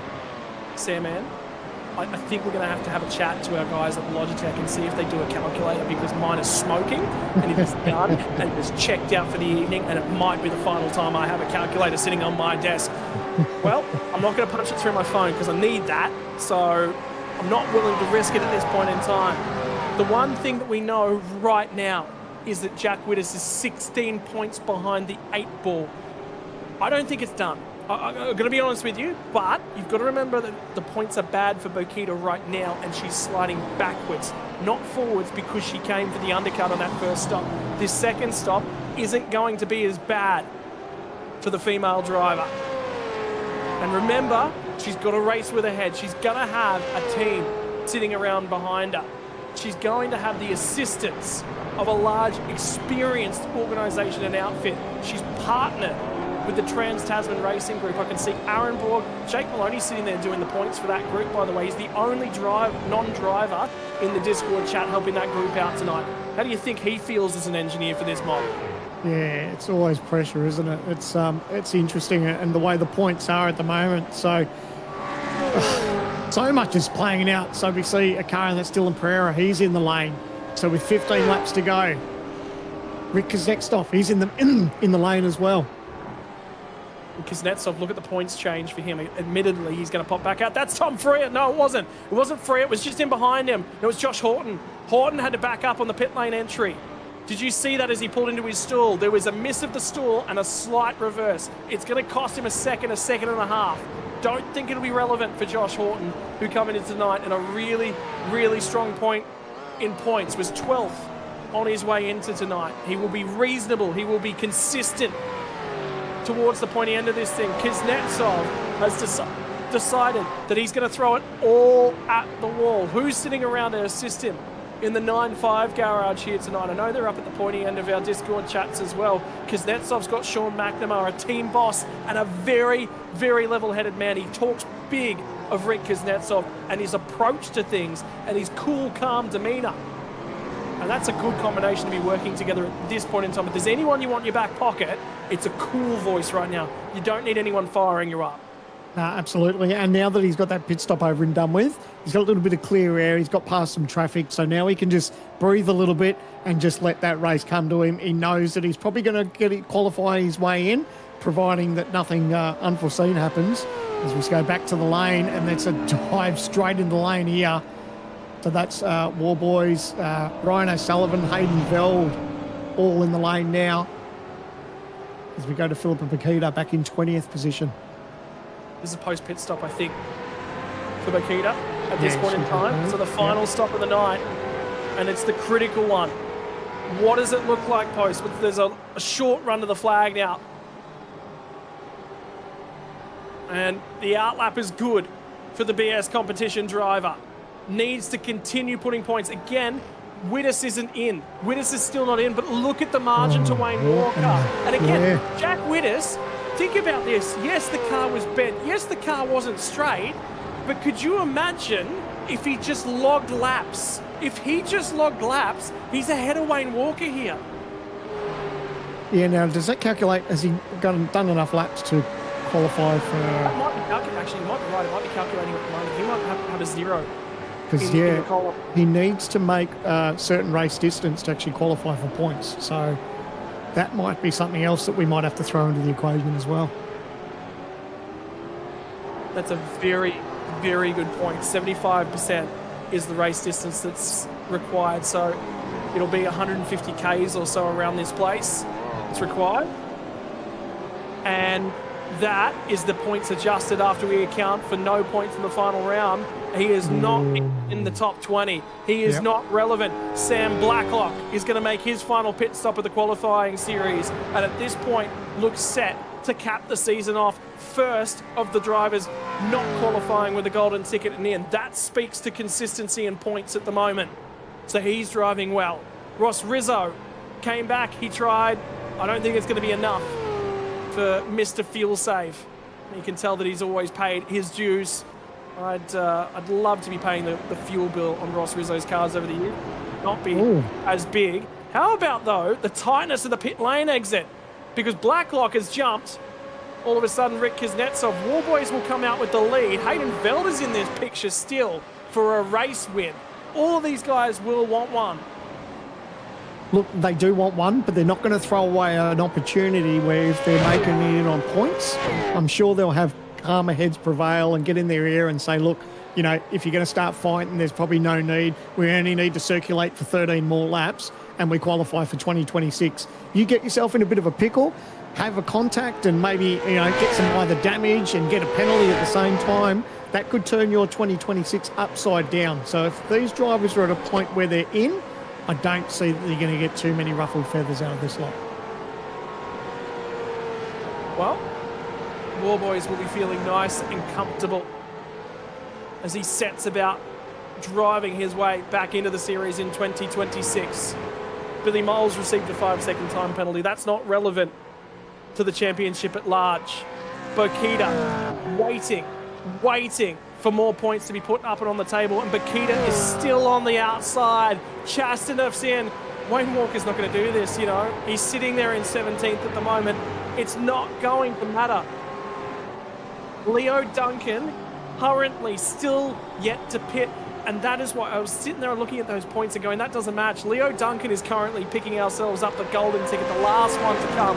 That will be handed to Blake Warboys when we see the final pit stop for the Millennium driver, but he's waiting a long time as Duncan. And the thing for Leo Duncan is the only way he's getting in is to win it in. And we're back to the same question mark that we had before. Wayne Walker or Philippa Bokita? At the moment, they're on the bubble, and it's going to Bokita with a 10th place at Imola. We could end up with a dead heat on points, and it changed again whilst we're looking at it. And look, Leo Duncan still has to make his pit stop as well, so it's going to change again, and we can see it's gone a little bit more overcast on racetrack too, so that's going to help these teams and drivers as far as their tyres. So 19 degrees track temp. So this is about what we had in the early stages of qualifying. It hasn't fluctuated too much, as you can see by that graph. So that's what you like as a driver. And Leo Duncan still goes for another lap. But I think an interesting one, actually, just keeping an eye on Wayne Walker. I think he might have picked off Brian Borg on that lap, who's got a damaged race car. And the other thing is he's right behind Brody Sentence, who has a another damaged race car. Hayden Veld is starting to look racy as well. Gee, you would have loved to have had a couple of weeks off with a win back at Hockenheimring in Germany. Walker's a chance of picking off some more spots, and I just don't think Bakita's going to score enough points. Came in on the same lap as Jamie Dyke, who sits ahead of Philippa Bakita on track. And the thing is, there's a little pack just ahead of them of Mazzaroli Buchanan are both in that one, and Angus Lawford leads it, and they've been trading blows the whole way through. This is Wayne Walker, and he looks at Brody Sentence ahead of him, and look at how offset the rear end of Brody Sentence's 9.5 Sim Sports Camaro looks. You know, much Wayne Walker loves seeing that too. Just knowing that he's got an absolute sniff here to get another position. A couple of more points in the piggy bank for him. He just needs to be smart. He's going. He owes us a pit stop still. Brody Sentence hasn't made his final pit stop, I don't think. Oh. So he's actually irrelevant to this, but what he is doing is backing up into Brian Borg. Borg is on his first flying lap on these tyres. He's had the out lap. This is the first flyer, and now he's on the back end of Wayne Walker. So Walker's going to pick up one spot, but he's almost certainly going to lose this. He's on 8 laps on these tyres. There's 7 laps of differential, and look at the traction difference as they try and apply the power. This is critical for Walker. So here comes Borg. Does he tag him? There's enough room left. Brian Borg is just about wrapping on the rear bumper of Wayne Walker and his final opportunity into the series. This is critical, mission critical for Wayne Walker. Where does Sentence go? Is Sentence about to pit in? Here comes Brian Borg. Think about this one, boys. Have a thought. Think about what it means. Sentence goes right in front of them. Oh, you knew that was going to happen, didn't you? Just to be as spicy as you like. And now Wayne Walker's like, oh, goodness, he's managed to get that spot, but now he's just a sitting duck, unfortunately. Oh, there's been some drama. Was that Kuznetsov? No, it's Kuznetsov, and Ryan O'Sullivan's gone through on the pair of them. Oh, I tell you what, these guys don't need to be mucking around, because at the end of the day, going by the points, here we go to the OGQ replay, they can't afford to do anything silly with 10 laps to go. Oh, a nose to tail there. And just couldn't pull it up. Okay. He's given it back. I think what we thought was the redress. Yeah. I reckon there'll be a 5-second points penalty still addressed, because there was a spot changed hands, and that's generally how they handle it here as well. But that won't impact Vel. I don't think it'll matter for any of these guys in this queue. The only thing it'll do, Rick Kuznetsov doesn't want to get involved because he does still need points, and those couple of spots bring him down, but it's less mission critical now. Yeah, so Kuznetsov, as it stands, P13 at the moment. So, when it comes to golf, because remember Leo Duncan, we still got to take Leo Duncan, shuffle everyone up one spot. Yeah, true. Yeah. Oh, goodness, 9 laps to go. Round 4, the final round of the qualifying series for the Logitech G Pro Invitational for 2026. It's been an absolute cracker of a series. Who would have thought a 4-round championship would be this exciting? We've seen so many different things play out over these last couple of weeks, and I tell you what, it's building so much excitement for the year ahead. The thought that just went through my head was, gee, yeah, this has been great. Let's have more of these. Let's nearly have let's have a final series. Maybe that one goes back on the drawing board. Yeah, could you imagine if we had 3 championships in a year instead of just the one? It'd be a little bit more exciting, because there's, reset and go again for Championship B. Bakita gets Bakita! They lean on each other. Dyke will eventually relinquish that one, but has that put a mark on the tyres? That might be important. They're back on level pegging, and Wayne Walker just lost 2/10 on the most recent lap to Will Brown.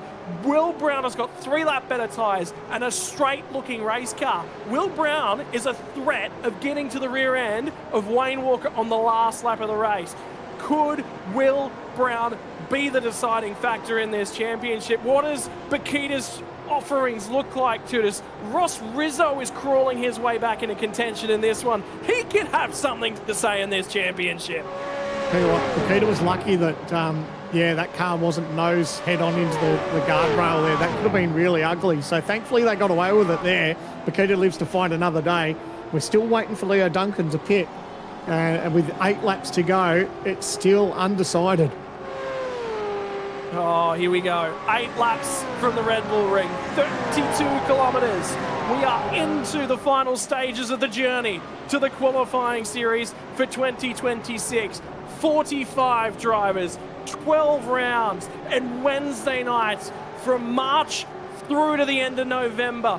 That's not the only thing to bring your way. If you thought this stuff was interesting, I don't know how much of the Dirt Series you watched last year, Sam, man, but I got to call just about all of it, and it makes this stuff sometimes look like child's play. We've got Oceanic Dirt Sim events have become a part of the Australian Sim Racing Group for 2026, so we've got ourselves the National Championship for Dirt Sprint Cars. Tag into that brand new Porsche 992.2 Cup car, complete with all the added bells and whistles of traction control and the ABS as well to go on board of that one. It is going to be the best sim racing in Australia on your Wednesday nights right throughout the year. And don't forget, we've got an Enduro Cup to run in there. Who is going to win the Bathurst 1000 in 2026 in its new time slot, bang in the middle of winter? That's what you've got to look out for. But the thing is, none of that matters until you cross the line in 7 laps time. 28 kilometres. They are 28 of the highest pressure cooker moments. And I can tell you, Brown is taking time out of Wayne Walker. That could be the deciding moment. Chastanov's got points on the table at this point to the tune of 40 of them up his sleeve. He will be feeling safe, happy and comfortable. He's on the in. Who is getting eliminated from this one? Who will we not see again? And Wayne Walker will be thinking about that slide out of the final corners and going, these tyres have got to get me home. That is doing damage to them. I've got to be kind to these boys. Yeah, and you can see Brian Borg in front of him. I don't think he's much chance of getting that job done. Oh, drama back here in the pack. And that's Will Sapstead. Does that have another point to sort of talk about in the tying ages of this one? Is that going to hand a penalty to anyone who's in contention here? I don't think it'll matter. I do not. Based on the trajectories and what we're looking at, it won't matter. There's the Haydenfeld 5-second penalty. That's exactly where we thought we were going with that one, and I don't. That's consistent. I'm happy with that one.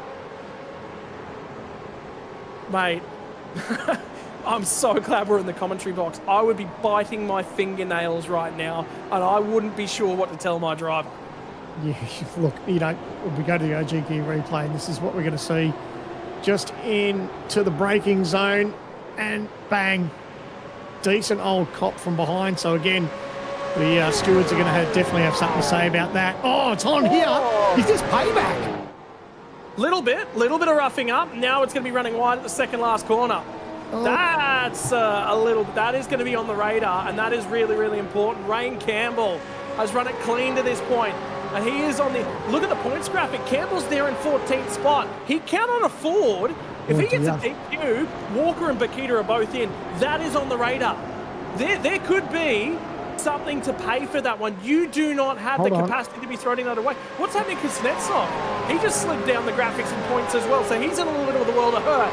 It all changes again. Leo Duncan loads us a peak.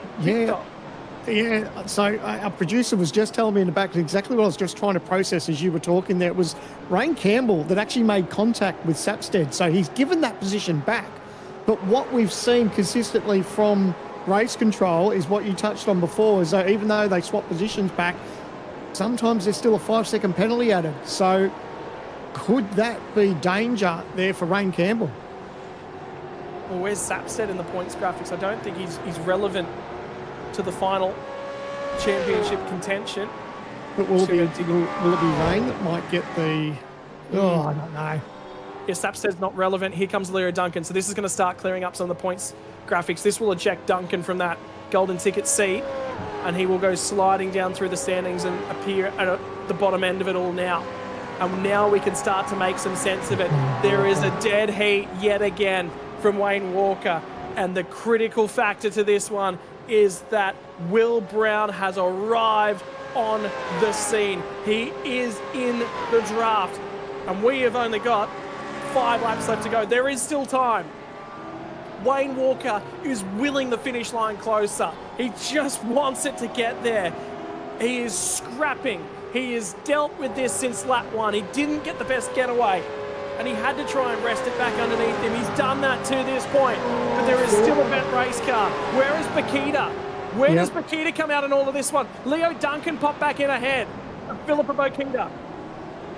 Rain Campbell might be important. If Rain Campbell gets a 5-second penalty, Bakita's in. But if it's a dead heat on points, Bakita's in anyway.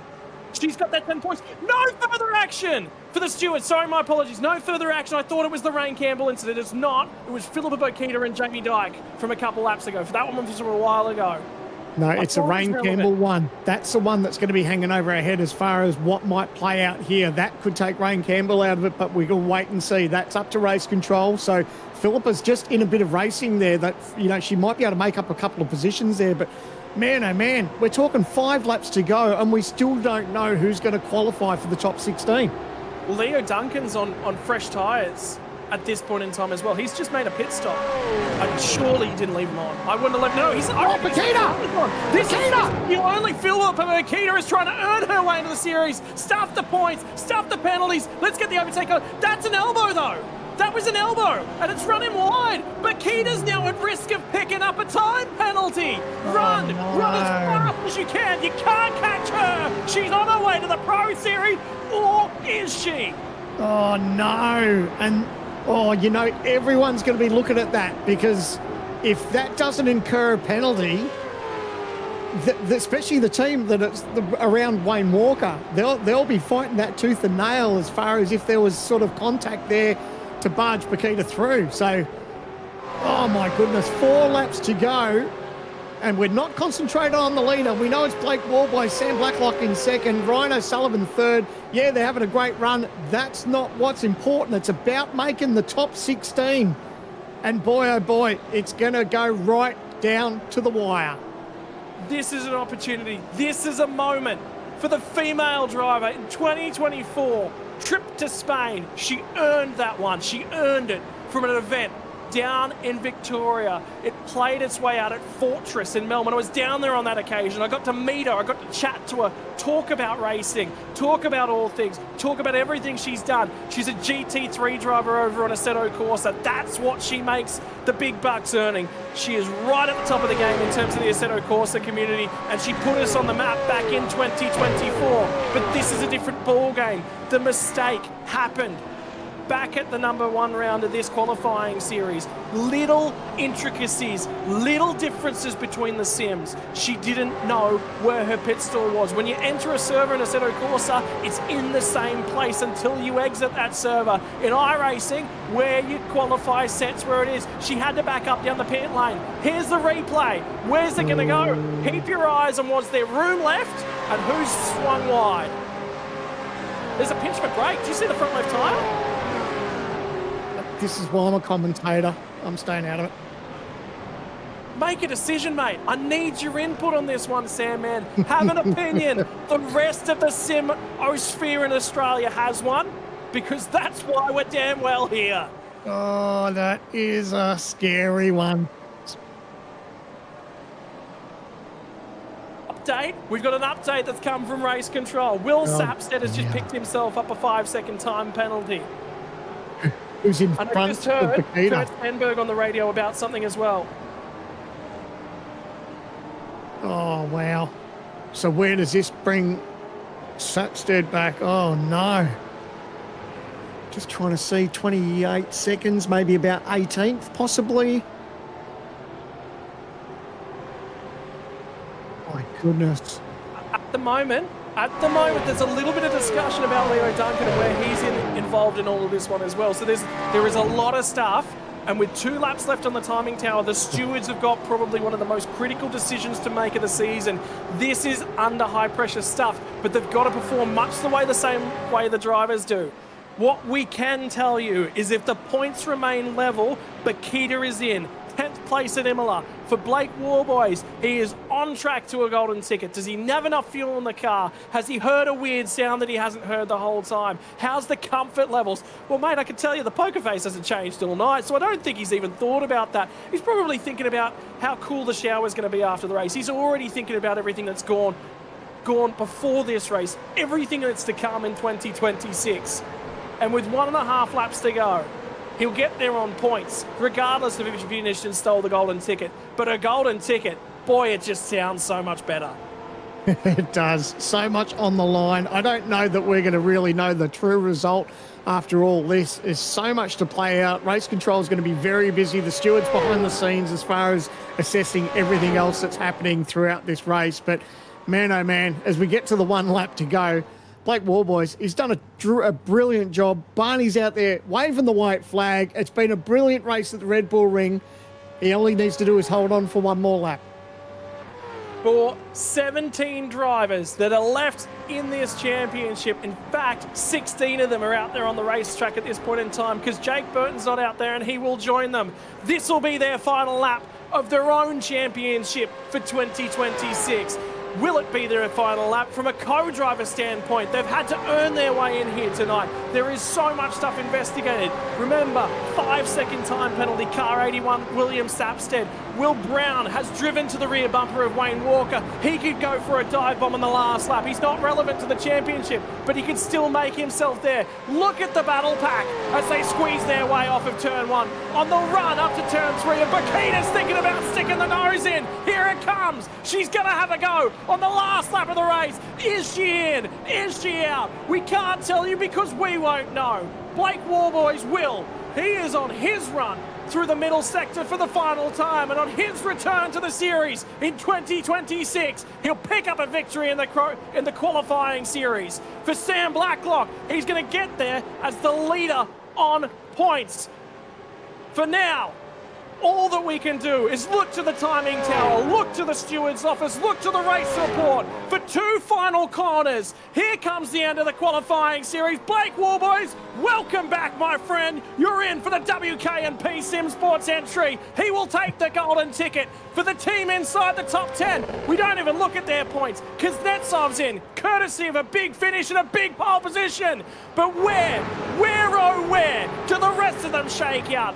Where are the cuts going to be thrown amongst the pigeons? Where is the penalty coming? Is there one to pay for Philippa Bokita? She sits dead heat in 16th spot on the track. She'll get it if that's where they finish. Is there going to be one final last gasp? They'll cross the line. Bokita's put the points together. This is it. This is the battle I was talking about. For Wayne Walker, he'll sit there. Maybe he knows, maybe he doesn't. It's a dead heat on our points. Everything is unofficial, and at the moment, Philippa Bokita is on her trip to the Pro Series. Yeah, still a little bit to play out. We know that Rain Campbell's still got penalty hanging over him, so a 5-second penalty. The points will adjust that way, but then, you know, there's still, I guess, the thought that maybe Philippa could get a penalty for her contact. I don't know. The stewards are with that at the moment, so we haven't heard anything about that yet. So for the moment, it's still heart and mouth, but take nothing away from Blake. He did an amazing job tonight. Gets his golden ticket into the series, and now we play the waiting game. We wait. We wait. We don't know, and I can tell you everything is unofficial. That's the only thing I do know. The other thing I do know, Warboys is in. Sam Blacklock will be in. Ryan O'Sullivan, Veld, Kuznetsov, Pereira, Freer. I know all of those drivers in. I'm confident Angus Lawford's in. Will be a candidate for the AOTX Revolution e-racing car. Solo campaign for him. Gets a 10th spot from the Red Bull Ring. He will be very, very proud of that result, and he will be hanging on to that one and having a crack next year. That much is for sure. He challenged himself this year. Didn't expect much. He's actually done quite well. That's the top 10 as they finished out on the track. But then it's this next 10. They are where everything starts to shake itself up. Jordan Mazzaroli, home in 11th spot. From there, it'll be Will Sapstead. Although he does have a 5-second time penalty to pay for. He will slide down the order from Rain Campbell, from Leo Duncan. Philippa Bokita finishes in 15th. Ross Rizzo from Ryan Jones. Jamie Dyke ahead of Brad Newman and Tice Hodge. Newman will be on his way to the Pro Series as well. How many Lobs Esports cars are we going to have in 2026? Will be a whole roster of more of them, and they've got a mission to try and find some co-drivers as well. Still waiting on some final results and stuff to come through to us, but that's through to the top 20. Kurt Stenberg home in 21st spot, and just on the outside, had a smooth, nice, cool, calm and collected. And for Wayne Walker, think about turn 1, lap 1, and he just had to live from there. He knew what he had. Comes home in 23rd spot. He was half a second away from Brian Borg ahead of him. He was 0.2 of a second. He was 1.5 seconds away from Brian Borg. He was 0.2 of a second ahead of William Brown. And we've got an update that the time penalty has been applied to Will Sapstead. So we do have an update on that one. But we don't have a final time penalty or anything to come. And this is the tail end of the field. Ignore Damon Mulqueen. He is actually our series photographer. He's in there making sure that all the drama was captured in its entirety. Well, the important part is that as much as we've absolutely lost the plot, so did the graphics there for a moment because they had to work fairly hard. This is the points graphic for anyone who didn't grab themselves a golden ticket. So remember that Blake Warboys is not included in this one. Blacklock will get in by a country mile, 72 points to the next driver. O'Sullivan, Freer, Ryan Jones, Horton, Brad Newman, Kurt Stenberg, all of those in. I think there's actually potentially a penalty. Oh, I've got news, but we'll work our way through this points graphic before we get there. Brad Newman in. I thought there was potentially a points. I did hear something that there was some discussions around car number 3. I don't know what's going on there. Stenberg, number 9, that's in. Unfortunately, we require a driver to actually be in the server for them to show on our graphics. Jake Burton not here tonight. Qualifies in 9th spot. Only did 3 of the 4 races. Therefore, proves you can do it. Angus Lawf will be in 10th spot. And here's where it gets interesting. Rain Campbell, Dylan Pereira, Rick Kuznetsov, James Chastaneff, Daniel Poulton, Philippa Bokita, Wayne Walker.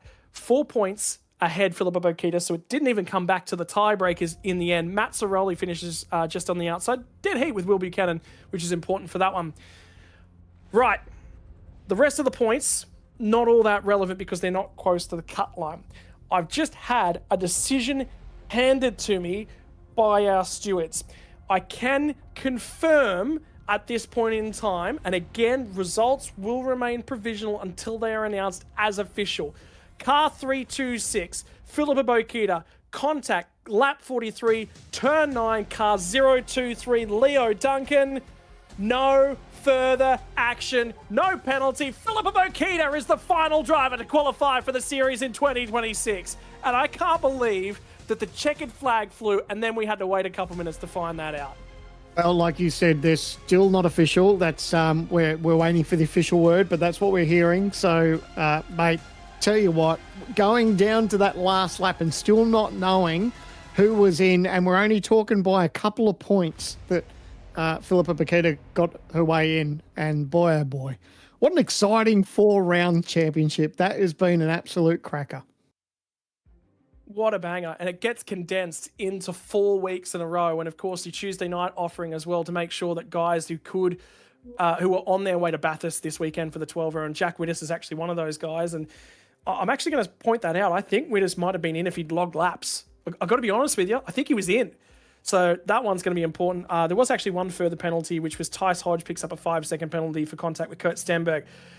None of that matters right now. Blake Warboys, how are you, mate? Back to the series, back in form, and back in business. Yeah, that's a bit of a surprise. It's been good to show some pace, especially with the lack of laps I've been able to do with work and stuff. So it's, it's more of a credit to the team, the setups more, and just that little bit of race prep, I guess, that's really helped along the way.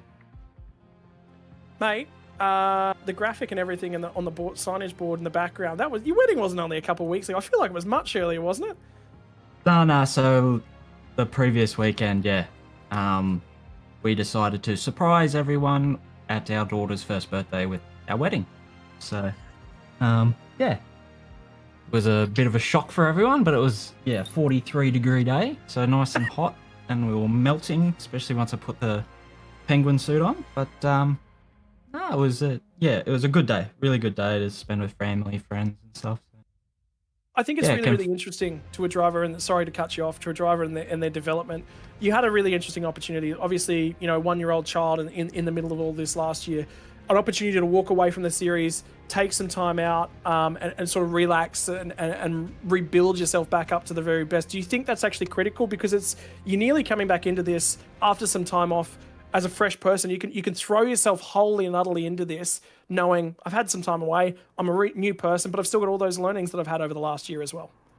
Yeah, 100%. Like, I've stopped stressing about racing, I guess, so much. You know, I guess once I turned 30, you know, the brain switched to being that bit older and a bit wiser.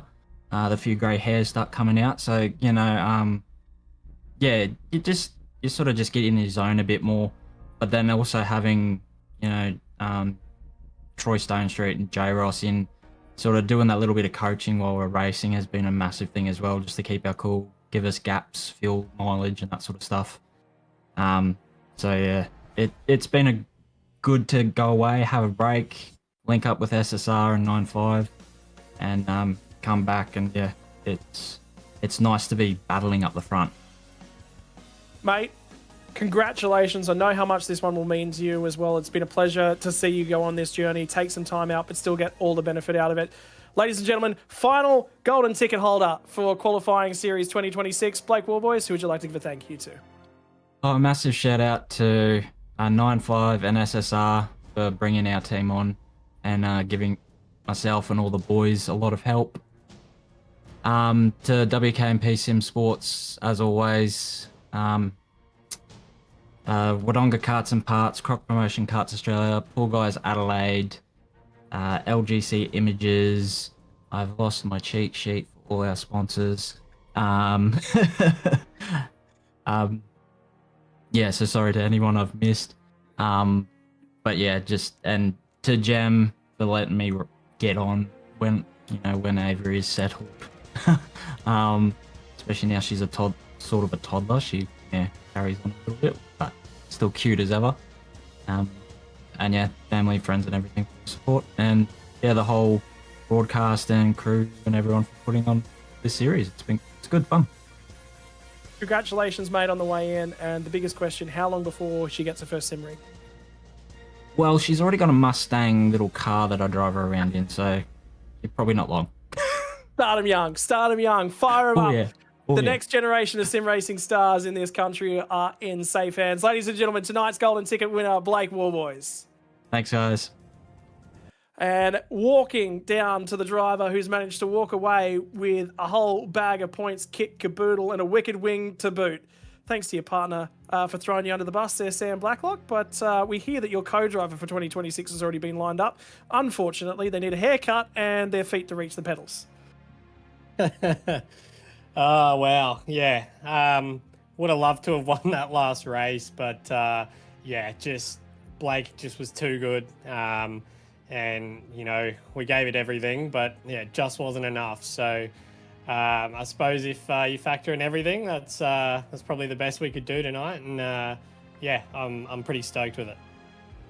Mate, challenging walk back into the series. It's been a while away from racing at the top level. Obviously, an opportunity to partner up with James Scott last season. What were the learnings that walked away from that? Obviously, you constantly push yourself. You're always trying to improve and run at the top, but an opportunity to go and race alongside James Scott again, you can't pass that up. Yeah, I don't think last year sort of went to plan as much as both myself and James hoped, but you know, I learned little bits and pieces there. But yeah, the big things have really come sort of the last, I'd say month and a bit. You know, the team has just been working so damn hard on getting this car competitive for all three of us that competed, and you know, the amount of work that's gone on behind the scenes has even shocked me.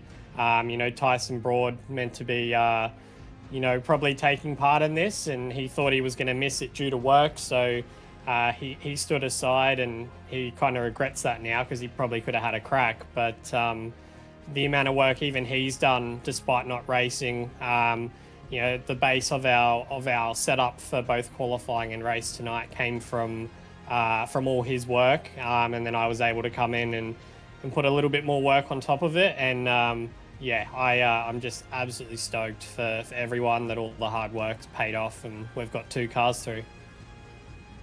Walk us forward a month into the future, and the prep and the build up to Sebring, V8 supercars rumbling in action from a track that's built a lot of drama for us. So what is the end of that race look like to you? If, obviously, a win is everyone's poster child that they'd love to stick in the resume, But if you're going, okay, we banked number one in points, where do you think that actually shakes out when you get to the main game?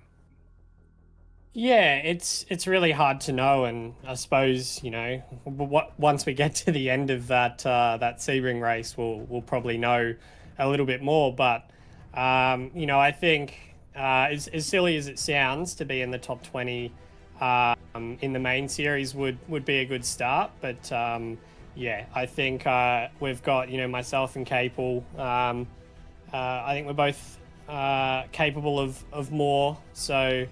I don't know. We'll see what happens. See what we can do with the car for Sebring, and I think anything inside the 20 we'll take. But I think we'll be aiming to get amongst the 10 and see where things shake out later in the season as well. Finally, I've heard a lot of thank yous for all the team members that are out and around you, but anyone that you've missed at this point that you'd love to give a shout out to, and a thanks for actually making this possible for you and the team. Big thanks to my partner G. Obviously, he's let me jump on the sim quite a bit, especially this last month.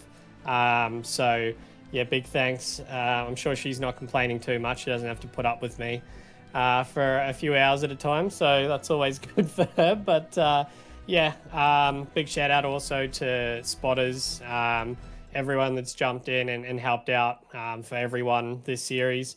Brad Ratu as well, and Capel, all the setup work and strategy planning. And obviously, shout out to the Wicked Wing as well. I'll probably get my toes bit off if I didn't thank him. So, yeah. Ladies and gentlemen, your points winner at the end of the qualifying series for 2026. He will add his name to the list of our main game drivers. Speaking of the main game, here it comes. And if you were thinking about being anywhere else on a Wednesday night, no, there'll be none of that, because the Logitech V8 Pro Series have got it all coming your way. But it's not just in things with four wheels that go in both directions. Oh, we've got the things that like to get it right out and slideways as well. Pre-qualifying is coming our way for the Porsche Pro Series new in 2026. It replaces GT Pro from last series. We just spoke to a man who was on a team with a bunch of guys who managed to win one of those rounds last year. Can they bring something to the fore in terms of Porsche Pro? Who is going to shake the cats amongst the pigeons? I can tell you, Rick Kuznetsov is damn quick in one of those 992 cars. Will we see him amongst those names when we get to the end of February?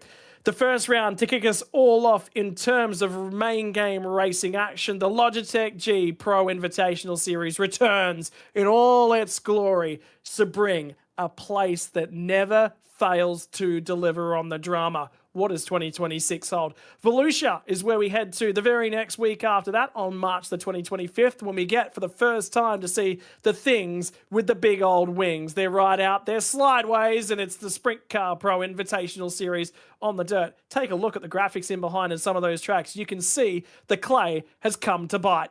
In terms of the Porsche Pro Invitational Series, they'll kick us off from the 1st of April. And by the way, that's no joke. It is actually going racing on the 1st of April. Will the results be inverted on that day? You can only find out by tuning in on each of those dates. The calendar, here it comes. It's yet to unfold. Motorsports Arena Oschersleben and the Rudskogen Motor Centre are the pre-qualifying venues from February 25th to the 28th. Who is going to be a master when you take the engine out of the front and you put the thing in the rear? Who is going to master the 992.2? Who will be racing in that series in 2026? We've decided 40 entrants so far. We've decided a 41st entrant from last year's co-driver clash. We have decided 4 entrants in the background to come our way in terms of the wildcards. How about the guys who like to rip it right up and against the fence? More on that to come on Wednesday, March 25th. From 9 p.m. Australian Eastern Daylight Savings Time, we'll have the LCJ Carpentry Big Gator Bash, Volusia Speedway. Sam, man, I call Speedway. We're going dirt racing, buddy. How good's that?